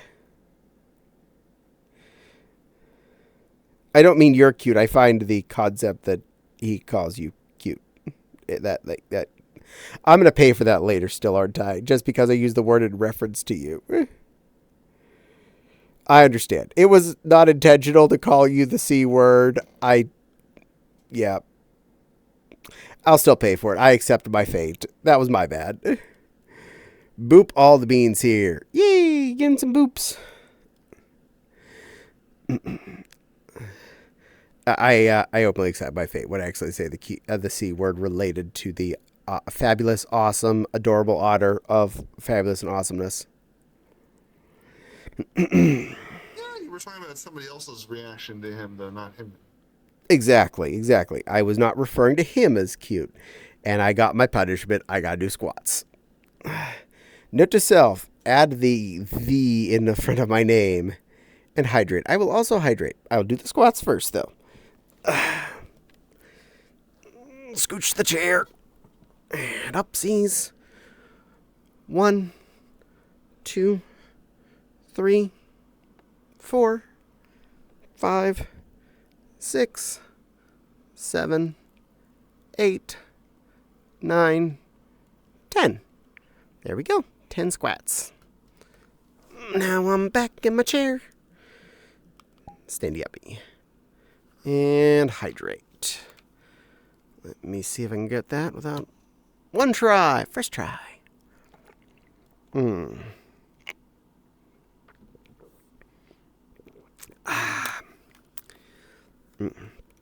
There we go. Hydrated and squatted.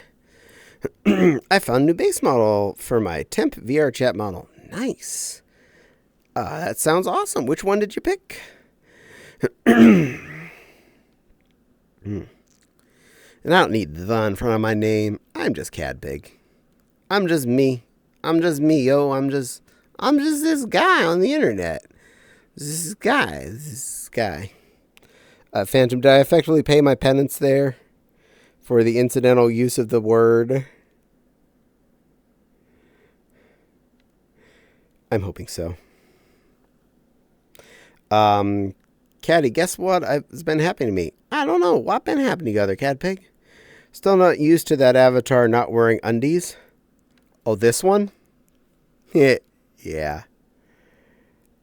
Alfie. I don't know that one. Oh, have I paid my penance there, awesomest otter of fabulousness? Thank you. You know, I do my best. I try not to say words that make people unhappy. And I will do my best to keep saying the right words for you. No matter how I feel in my head, I will not call you that word. I'm going to think real hard. Huh? I jumped again. This happened. I ended up over there again. Nice. I'm part of the stream now. You are? Congratulations. Also, Silver has a flower growing out of her head. I think she's trying to be a pigman. I'm okay with that. Or she's completely unaware that the flower is there. Probably. Well, she's playing a game or something right now anyway, so she's happy. She's playing her Betty Fish and her Hello Kitty. Oh, what about Putt Putt? Did you get her Putt Putt? Actually, we found a website that you can Playing get Pokemon emulators Unite with of. Fua. Oh, okay. She's playing Pajama Sam with Fua. Okay. Pajama Sam with Fua. Yeah. And you're in stream with not Fua. So, how's that feel? Feel free to tell Fua that you're with not Fua. And see if he laughs at you. A stream, not the stream. Oh, well, that's cool. I'm glad you're part of a stream. Yay for that. Now it's an antenna.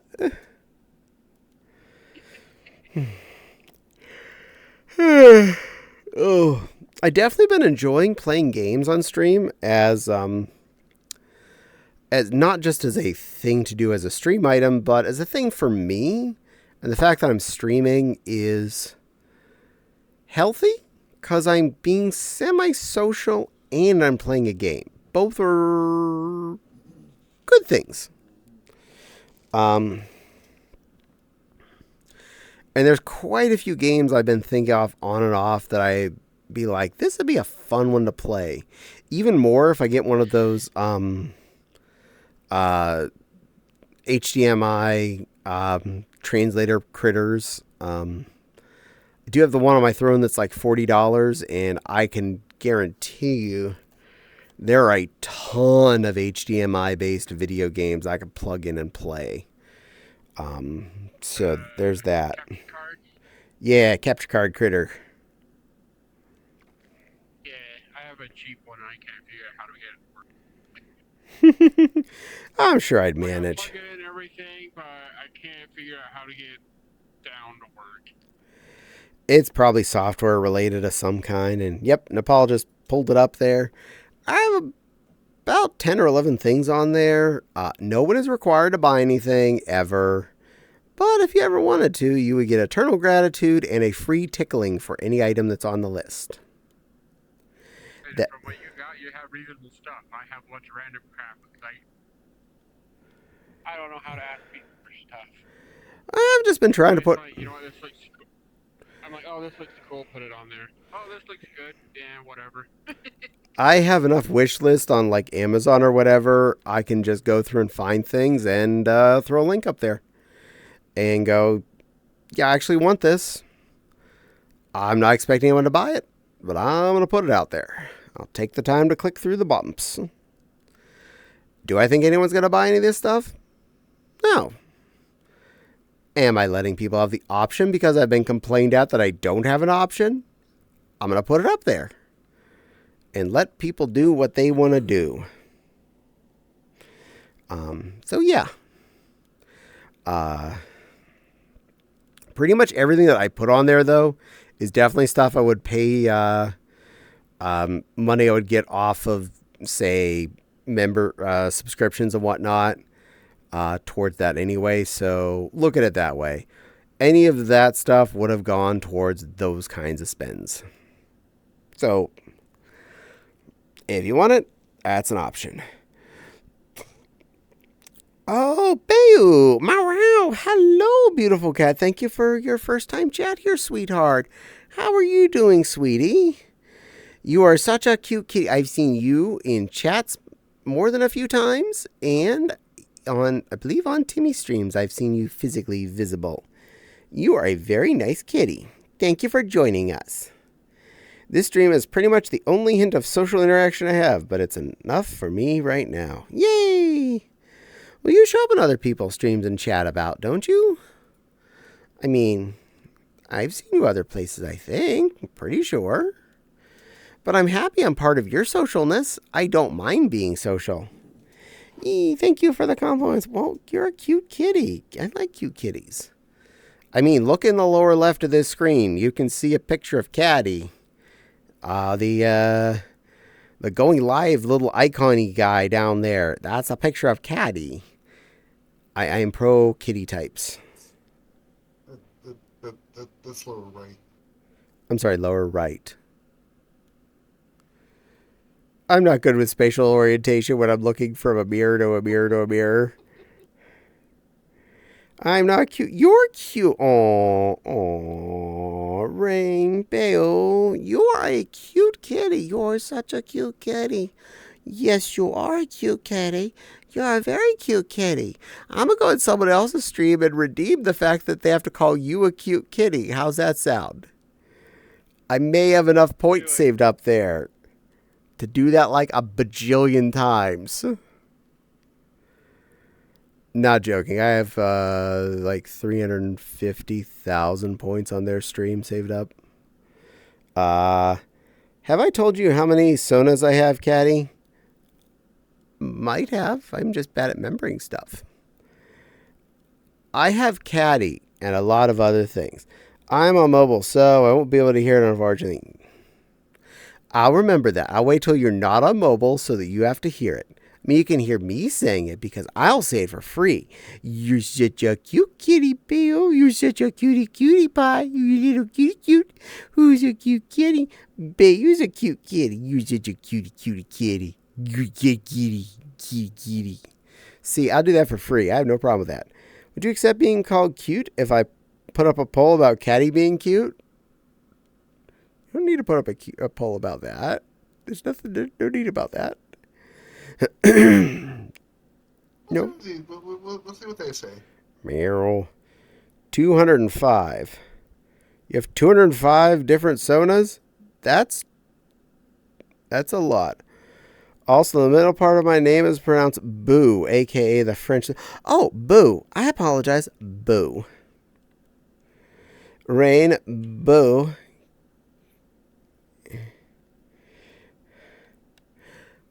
Is it Bo or...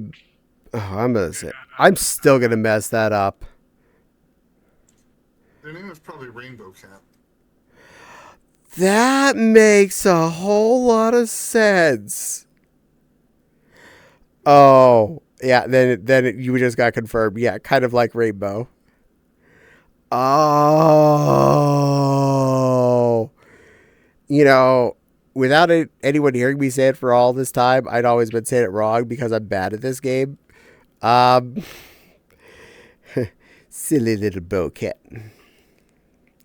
I get bored. That's okay. Oftentimes I get questioned, how many fursuits do you have? The answer is, depends on what counts.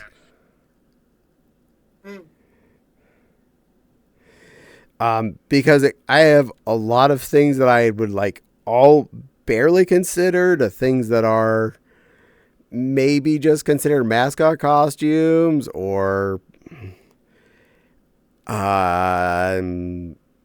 really complete partials. I definitely would count, like Nick Wilde is definitely a suit because yeah, the pants and the shirt, he is a complete object. That's a tough offer. You're allowed. How many fursuits do you have? Yes. Too many. I say my usual answer is about 20, but I just bought some stuff in the last few weeks that are relative. I think I will say not cute and nothing can break me. But you're a little kitten. You're a cute little kitten, Bo. You're a little kitten. You're a sweet kitten. And I know it. Heck, I've seen an otter tell you you're cute. And Caddie can't stop me, so it's up to you. Being all blushy and sweet. Yes, you are.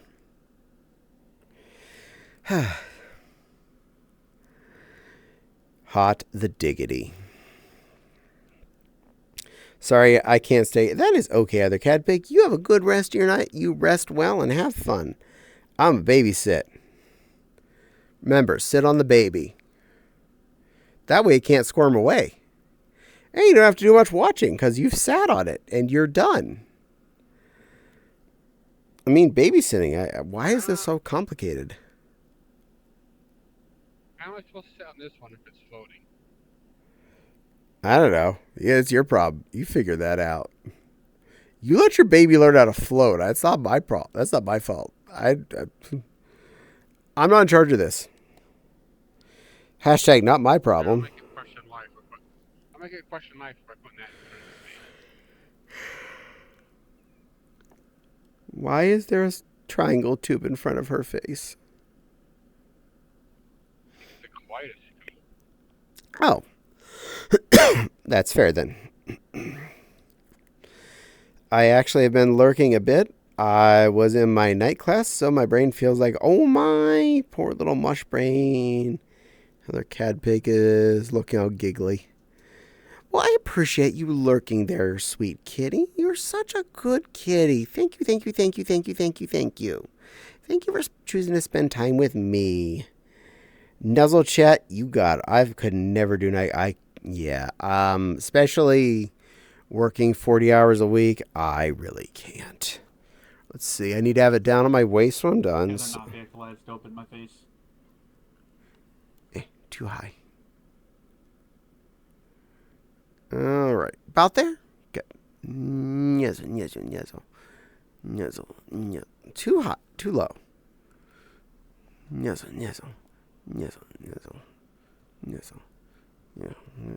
Yeah. Trying to get it right. And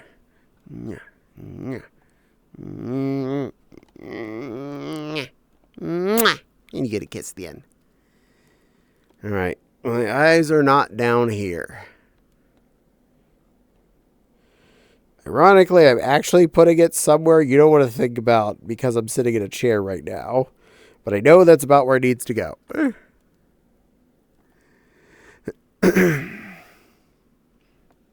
There you go. You got to nuzzle. Oof, I could never do it. I agree on the night classes. I have this 3 semester. Ooh. When I was in college, I picked the extreme early classes, and I'm not an early person. But that's about the only way I can manage making sure I did get in and out of classes. Bayo's giving nuzzle, Bo's getting nuzzle. I'm going to keep saying it wrong. You do realize that. My brain already doesn't know this. Oof, that for me would be rough. I agree. No need for a kiss. Of course you need a kiss, sweetie. You're a good kitty. You deserve a kiss, too. New first-time chatter, 4 a.m. Jugger. Hello, Furball, the cornball. Baller in wheelchair. I just bought a nut while thinking about jerk and ate them. How? Yeah. Wow, that was a sentence, all right. Okay. It gets better and better. All right, this may be an 18 plus stream, but please keep it semi-normal for us. None of whatever all that was, please. But you're welcome to stay, just none of all of that. I promise I won't be reading it if you do it. And if you do more stuff like that, we'll probably time you out. So please go to type reasonable. Thank you. Thank you, Nepal. Yes, Mama Hen here will watch out for you. Mm-hmm. I have no...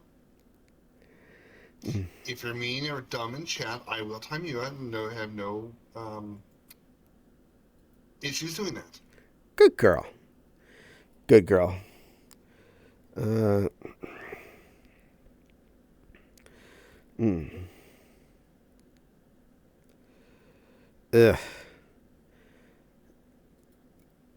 Wow.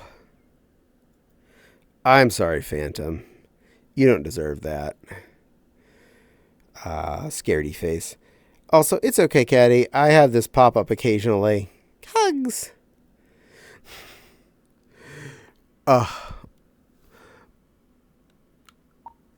I think the camera's a little too low. That's better. I'm bad at putting it back where I want it after I've used it for something close.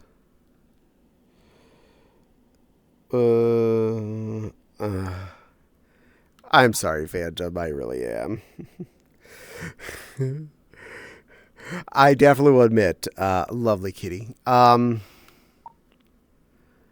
number of people I misidentified because all I ever would see was their names typed out, either their gender or how their names work. And then when I hear someone saying it out loud, or I find out that I was thinking the wrong thing the whole time, like, I always feel so bad, but the little man in my head has already made up a story, and it likes the story, whether or not I know the real answer. It will hold on to it, and I can't get rid of it. But I love the pun. Is that your name does have a beautiful pun now that I understand it. Yes, it is beautiful. Like if you know the lovely Aset the hedgehog. No feel bad. Oh, don't worry. That's natural. That's part of growing up in the culture I had. I'm required to feel bad. That's my goal in life, whether or not I like it. I first assumptions with this set was cat and girl. Only to find out boy. Okay. Hedgehog. Guessed really wrong there. And then I learned Spanish. I'm like, oh, Spain. No, Mexico. So I guessed wrong on like pretty much everything about a set. And point though, we are actually nicely friends. So that's a very important part. Aset is a very good sweetheart, and I definitely count him as a friend. And he's a sweetheart and a really good artist. So go throw money at him when he's open. Aww. Fortunately, most people don't hold it against you whenever your first interaction with them is like in a Twitch stream somewhere. All you see is their typed name and you guess. I'll at least say, Bo, there, I guessed you were Kitty by default. So your name at least covered that. I guessed Kitty right off the bat. Also, when I saw you on stream, you were adorable. So there's that too. You're a good little Bo Kitty.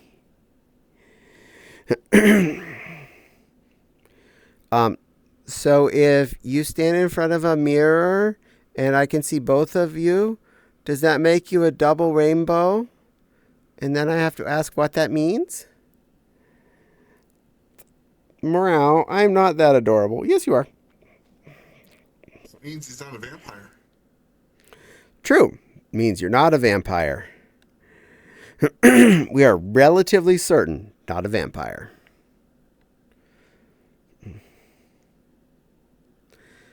But you are a sweetheart. And I still say you're cute. Not especially with the gender, as long as there's no active malice, I'll give people a lot of agreed. Fun fact for anyone that ever is considering what gender Caddie is. What gender do you call me? And my answer to that is what it always is. Whichever one you personally feel most comfortable with using. For all intents and purposes, if you're super duper curious, I'm gender outie. I'm species outie. I'm type outie, whatever you want to call that. That's what I was when I was born. I haven't changed whichever name necessarily I put on paperwork. But I don't care about gender, personally. I do my best to compensate for anyone else's desire for their personal whatever they want to be called. But as far as I'm concerned, I don't care. Call me boy or call me girl. Whatever makes you feel comfortable. If you like saying she to me, then she I am to you. If you prefer saying he to me, then he I am to you. If you like to change on instance depending on what avatar I'm wearing, by all means, up to you. Oh, whoa. Hi, Straighty. But yeah. Oh, Caddie. I don't really like... They're an Audi, huh? So what kind? What Audi model are you? No. I know you're a Caddie. I know I'm not cute Caddie gender, just Caddie gender. I love the image of being shown. Oh yeah, I like that one. Nepal with me, it's almost impossible to be wrong with my gender since I'm liquid. Oh, you too. Awesome. I has Caddie in a nice fluffy winter gown. It is a nice comfy fluffy gown. But yeah, I take either. I just prefer not it or its or any of those like extreme non-gender ones. And I'm really not a big fan of they, them for myself. So, Caddie, you're very, thank you, Bo. You're a sweetheart. I may giggle more if someone calls me female things, but that's only because I'm like, oh, you thought I was being girly enough to be called female. Thank you. Caddie is always adorable. Of course, never had to buy set. Well, that's a cute one, Straighty. Good joke. I'm bi. I guess I never had to buy it. Cute. Bad joke. It's okay. I got it right away, so you're not in trouble.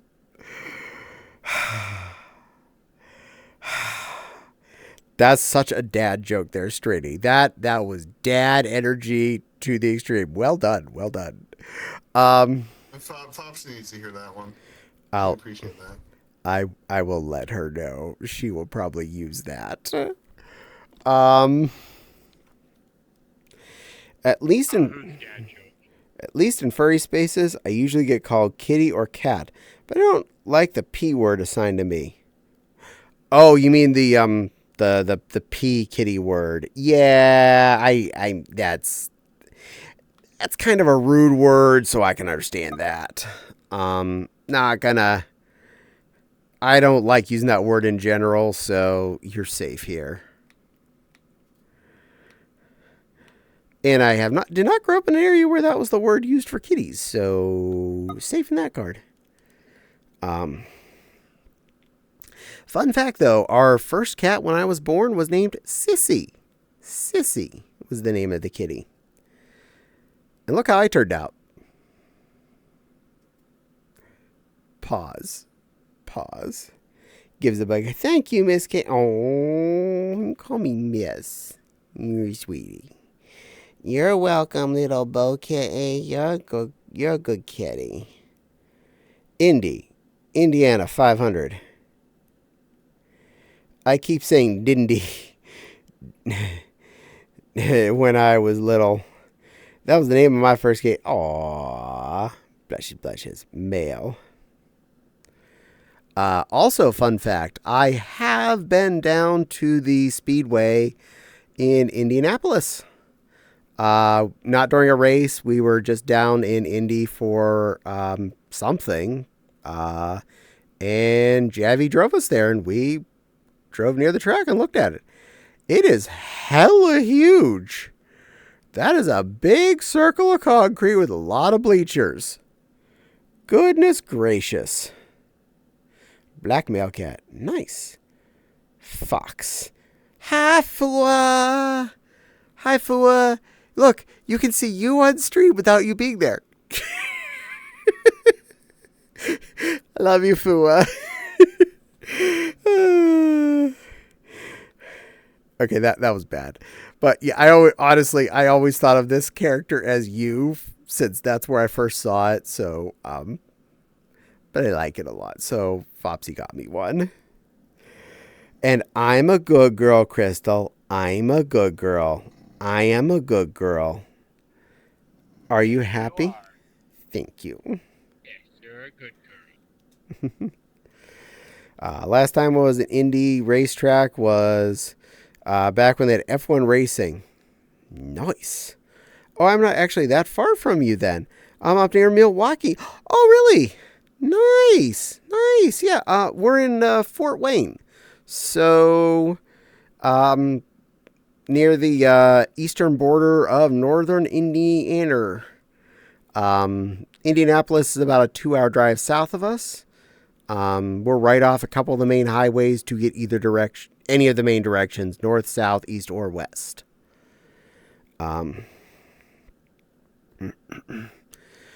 Good girl, pretty catty. Yeah, someone messaged me and I was like, did your avatar get ripped? Send me, oh my God.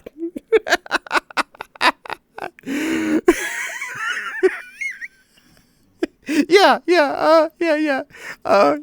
Fua, I went and found where you were, snuck onto the server, found out how to do an avatar ripping thing and ripped your avatar.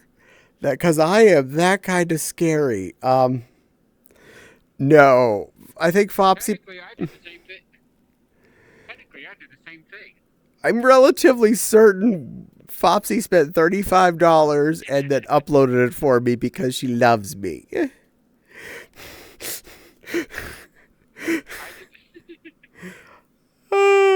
That's hilarious, Fua. Thank you for that. You made my night saying that you were sent here to say someone ripped your avatar. I love you. You are awesome. Good girl, Caddie. Thank you. I'm just south of Rockford, Illinois. Nice. I was recently there visiting Totter one weekend ago. Oh, really? Really? Fua. Ooh, very neat. Foxes are multiplying. This happens. Yeah, Fua, you're here twice. One bleached version of you, one normal. Phantom's giving a shout out to Fua. Good work, Phantom. Oh, and hey, Bayu. Speaking of a little totter, you do know that little totter only lives about 10 to 15 minutes from my house, right? Just saying. Just saying. I know about where they live. I don't know his exact address. I just know what part of town he lives in.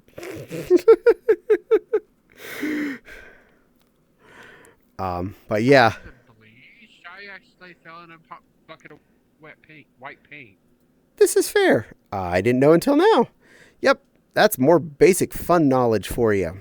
And I'm not super duper secret about where I live, so if someone nice like a Bo Kitty or a little totter want to visit, they are more than welcome to.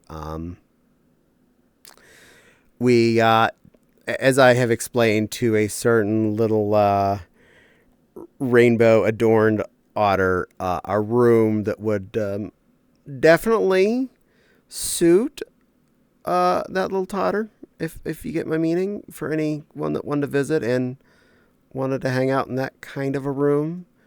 We have one of those in our house. Just putting that out there. If that's your flavor, just saying that kind of in code for anyone that figured that out. Good. I didn't know. Well, now you know. Fooby, thank you. Foo, you're a sweetheart. Oh, I mean, morale. Yeah. One of the benefits of buying a house, we had a room to spare for a fun project. There is a really nice bunk bed in that bedroom with fun sheets on the bed, some shelving around the room with items that look nice. There's a nice big TV at the foot of the bed and a collection of movies that would be very appropriate to watch in that room. All of these sheets and blankets on the beds are very appropriate for that kind of reasoning. And a lot of plush critters scattered around the room for reasons. Hey, whichever room has the most plushies that could be piled on the bed, yeah, you'd still like it too. I don't know if you'd really enjoy the stuff that's in the closet, but I mean, I'm not telling you have to enjoy that too. It wouldn't bother me. Yeah. But there's a public version. It's not like we make you use it or anything just to be in there. And a deer suit. Oh, the deer suit lives in the living room. If you ever see any of my fursuit videos on YouTube, you see the deer sitting in the background. That's because he am too lazy to take him up and down the stairs to hide in the plush closet. Which is where the larger plush suits live when they're not out and about. It's the deep closet of sitting-itude. Like Chipolo lives up there. The Walmart plush bears and bunnies live up there. Donkey and Capri. Guillemot never goes in there for a very important reason because he lives on the bed in the blue room. Figured out the window neck thing. Oh, I just never covered over the deer's window neck. To be honest, he is... Anytime I'm looking at him, I don't notice it. And when I'm in him, I'm already pretty well air restricted, and I don't want to make that any tighter. I don't know what else, but thinking of putting more netting over. I can understand that. Remember, though, be careful. That is literally the only air hole in and out of the deer. You do not want to be stuck in a restrictive costume and find yourself in an air restriction issue. That one actually will sneak up on you and you won't notice it till too late. You will all of a sudden be lightheaded and then fall over. So yes, be very careful over restricting air. I definitely wouldn't mind being a plush kitty in the future. That I can help you with. At the very least, I can stuff you in a plush bear or bunny. I don't think that would be a problem. I mean, that's easy. You have a few of those. And it wouldn't be like putting in one of my special personal fursuits. And you'd still be fun. And hello, Onyx World. Wavy, wavy little ladies. Welcome in. Thank you for the first time chat. Nepal says, I'm a plushy kitty. Snap to be exact. It's a lot of fun. Well, you are a lot of fun. You're a fun girl. I'm thinking of removing the neck. Gotcha. I know. Also worried about being overheating and such. Exactly. That will be very nice. Maybe enough to be called cute. You are cute. You are a very cute little kitty there, Bo. You're a cute kitty. You're a sweet, cute kitty.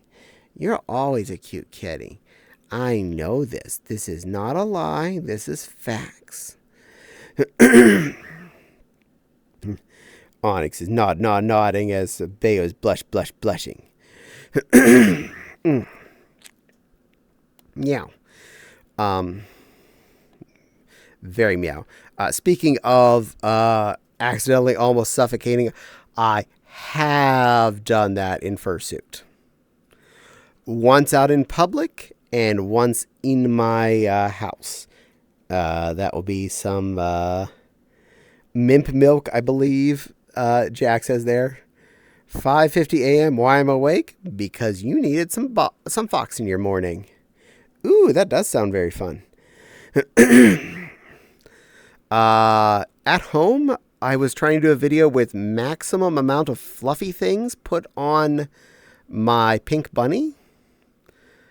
I apparently found my stack limit before things were... I wasn't covering any of the air holes, but I was making heat dams around my air holes. So because I had too much neck fluff and boas and things around my neck, it was the point where I was coming too high, and then the exhaled air was kind of stagnating in this little cushion.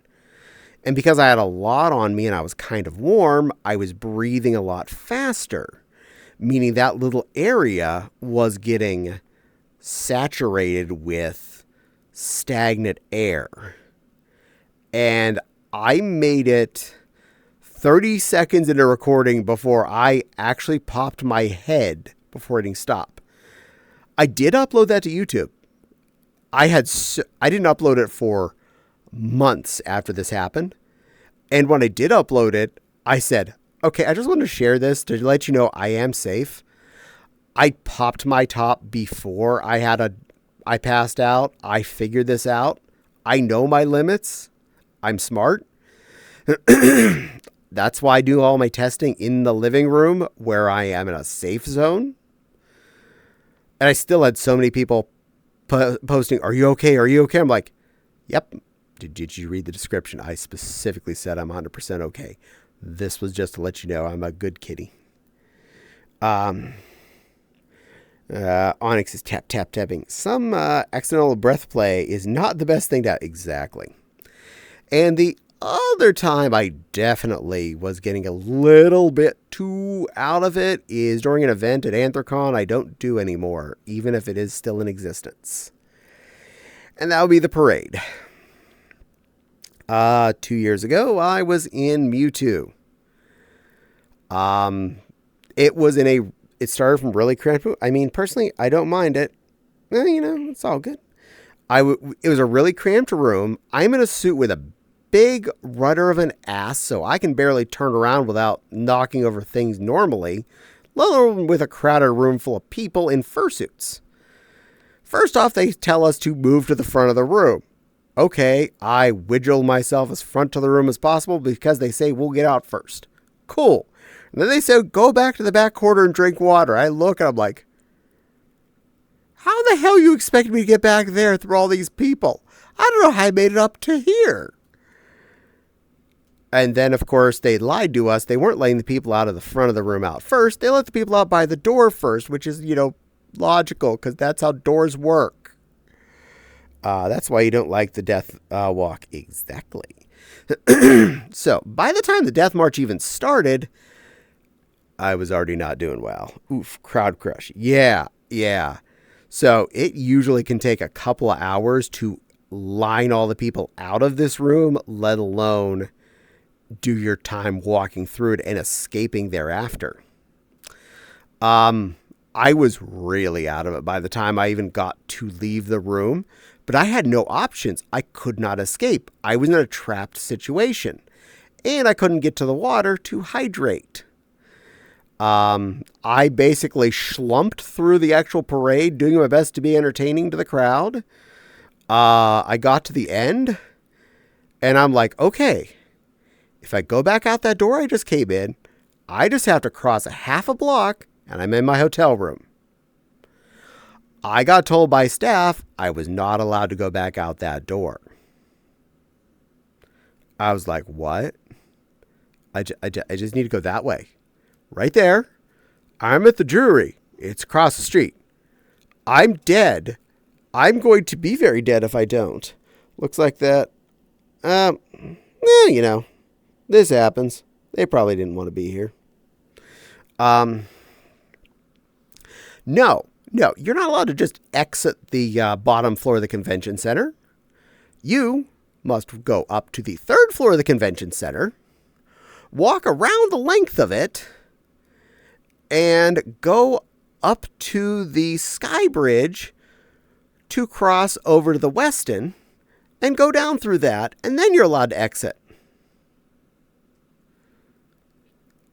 I didn't make it that far before I had to sit down and before I was about to pass out. I was near the Sky Bridge when I found a chair and I just plopped my ass down. And I still had people ask me for pictures. They're like, you can take a picture if you want. I can't straighten the suit any further. This is as good as it's getting right now. I can't move. I made the elevator to get down to the Sky Bridge. That sounds a very not good time, but at least you made it out here relatively. That's a good description. While I was waiting for this slow-ass elevator to get me down one floor to the Sky Bridge, which that's either that or a zigzag of staircases in Mewtwo half attached to my body at this point, I had no choice. I had to wait for the damned elevator. I read on the screen next to me the symptoms of heat stroke and heat exhaustion. Well, the only one for heat stroke I didn't have so far was passing out, and that was listed as optional. So I had everything. I'm like, oh, I'm having heat stroke. I need to get the fuck out of this. So I managed to get down and get out through the Westin, cross the street, make it up to my hotel room in the Drury, and pop my top and fall over on the bed. I was very out of it. And I don't mean just a little out of it. I mean a lot of out of it. Very optional. Yes, we do not want that option. One of my roommates there came back up and mentioned about a stand down in the block party that was selling chicken on a stick. I knew I needed food. Now. I stood up, put on some semblance of normal human clothes, and I swear I was happily, cheerfully chanting from our 6th floor hotel room in the Drury, down out the back door, over another half a block, chicken on a stick, chicken on a stick, chicken on a stick. Stand in line waiting for it. Chicken on a stick, chicken on a stick. And they were like, what do you want? Chicken on a stick. Combo meal, please. Okay, first time I had that chicken on a stick at that place, and it was feckin' amazing, by the way. It was fresh made there on the corner of Penn Avenue and 10th. It was hella I delicious. believe so. And thank you for the follow, Lich. I hope you enjoy your stay. Fresh made fried rice, fresh made egg rolls, and the fresh made chicken on a stick made on the spot there. Even though I wasn't in the death march the next year, we made it a point to go down there and get chicken on a stick again because it was that good. That place bangs. If you go to Anthrocon, go to the block party, look for chicken on a stick. Stand in the line. They are fast. It is worth it. It's not expensive either. It's so fucking good. All of it sounds. It was. Oh my god, yes. 100% Bo. Indoor heat stroke. I had desert heat stroke, which is worse. Meow. I'm sorry, dear. I'm glad you're okay too, though. At least you were able to get to water. Me, I had to go through Goblin's Valley up to the truck to get water. I'm sorry. But I survived, and very important when it comes to fursuiting, you are probably right. I'm not going to ask dumb questions, though. I'm going to let it slide unless they do something stupid. Keep your eyes on it. Important thing. When you're at a con, do not get heat stroke at a in fursuit. Paramedics' number one job is they will cut you out of it and will not attempt to save the fursuit. Do not waste your multi-$1,000 costume on being stupid. Know your limits, kids. And one thing I have coached so many people on that want to fursuit. Try it out in your house for a while, kids. Actually plan to go to Megaplex for my first con. Oh my! I'll be driving down and stop in Fort Wayne and drive down with it. Oh, how sweet! Aw. Will you enjoy your trip with a little toddler and you have fun there and have a good time? Check them out. Yeah. Oh. Oh, okay. Well, I hope you enjoy your trip, and I hope you enjoy any stay you have here in Fort Wayne. I really love this town. It's a great place to be. Also, thank you for all this advice. Oh, you are so welcome. But yeah, try out a fursuit in your house. If you have one, if you're getting one, get it well before the con. I don't care what you do. I don't even care if you're sitting with the air conditioner cranked to, maximum while you're doing it just to make sure you're okay. Figure out how it feels. Sit down and... Okay, one of the things I did with Mewtwo when I first got him, just to see if I'd be fine, I paced what I counted out to be a full mile or more in my living room. I paced back and forth for a full mile. With so many break you in so you know your limits. I want to know I can survive walking a mile in him. Sit and watch TV. Sit and watch TV. This may sound stupid. Put something on TV. Put a movie on you know what's going to look like, especially if you can't wear your glass in the fursuit. Like for me, I'd throw in a Star Wars and just chill. I'd make it through all of a Star Wars or two. And I'd know, could I sit in this fursuit for 2 hours? Yes. Good. Didn't. In that case, I'm going to have to figure out how to wear contacts. Oh, trust me. I can't see for shit without my glasses. Hey, My French. after 10 feet, yeah, I can't see much of anything. I'm pretty well blind. Like, if I were to take my glasses off right now, everybody here would be blurry, which is weird. Saying that is weird. It's fair. Because essentially in VR, your face is up against the TV practically, but you think that wouldn't affect that effect. vision that much. I have my glass on and my VR headset. Contact lenses, bearing glasses. Yeah, but I never managed to put them in, so that's why. Yeah, I can. After 10 feet, I definitely can't recognize anyone's faces. I can still recognize there's a human at 10 feet. It's a blob, but I know it's human shaped. I'll prove it. I'll take my glasses off right now. That's fine. You just not a this not a judge game. I'm not worried. But soon I'll be getting LASIK. Ooh, nice. I'm scared to get that. That's the only reason I haven't. Like right now, you're close enough. I can see what you are, but those two, they're starting to get fuzzy. Yep, we probably have about the same eye level. I can Yeah. see the general shape and everything, but details is like fuzzy.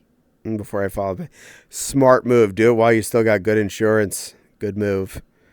I've lived with that level of eyesight since the third grade, or second grade. So I've gotten used to getting around when I don't have my glasses on. So at least I've learned how to manage, but I wouldn't drive a car or something like that. I've just gotten good at dealing with life. So practice. That's all I can say. I fursuit without them, and I'm pretty darn good with it. Although I've been testing my insurance lately, it's been interesting. Nice. Well, bad news is it is late, which means I do have to raid out. I apologize about that. I love you all. You're all wonderful. But I do have that evil work thing in the morning, so let's see who's on. I have not annoyed in a while. Now I can see. I harassed him the other day, her the other day, that one. You know what? I think I haven't bothered that one in a hot minute. I know at least one of you will enjoy this. But I hope you've all had a lovely stream. I hope you had a lovely day, etc., etc.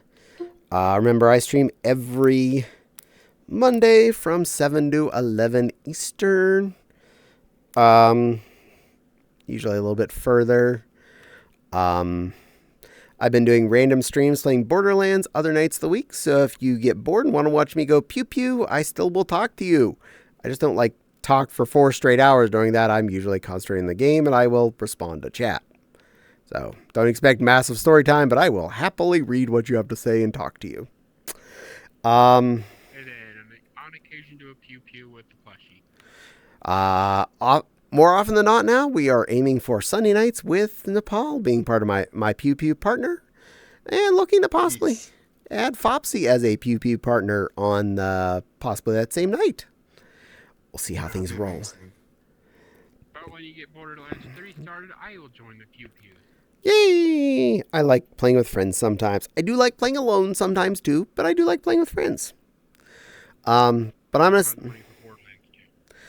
gonna send you off to a wonderful sweetheart. I know Bo knows this cutie pie.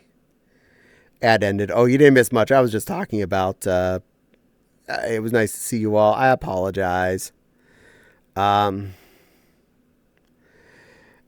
one. Oh, you are so wonderful, little Bo.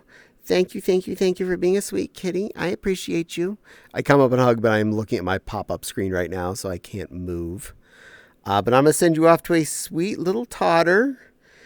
Make sure you're all good to him. Call him cute, especially you, Bo. That's extra homework for you. And I'll see you all again next time. Till then, be awesome, be fluffy, be soft, be pretty, be wonderful, and be good to yourselves. Caddie loves each and every one of you, and I'll see you all again real soon. Bye-bye, cuties. Oop. Stop streaming.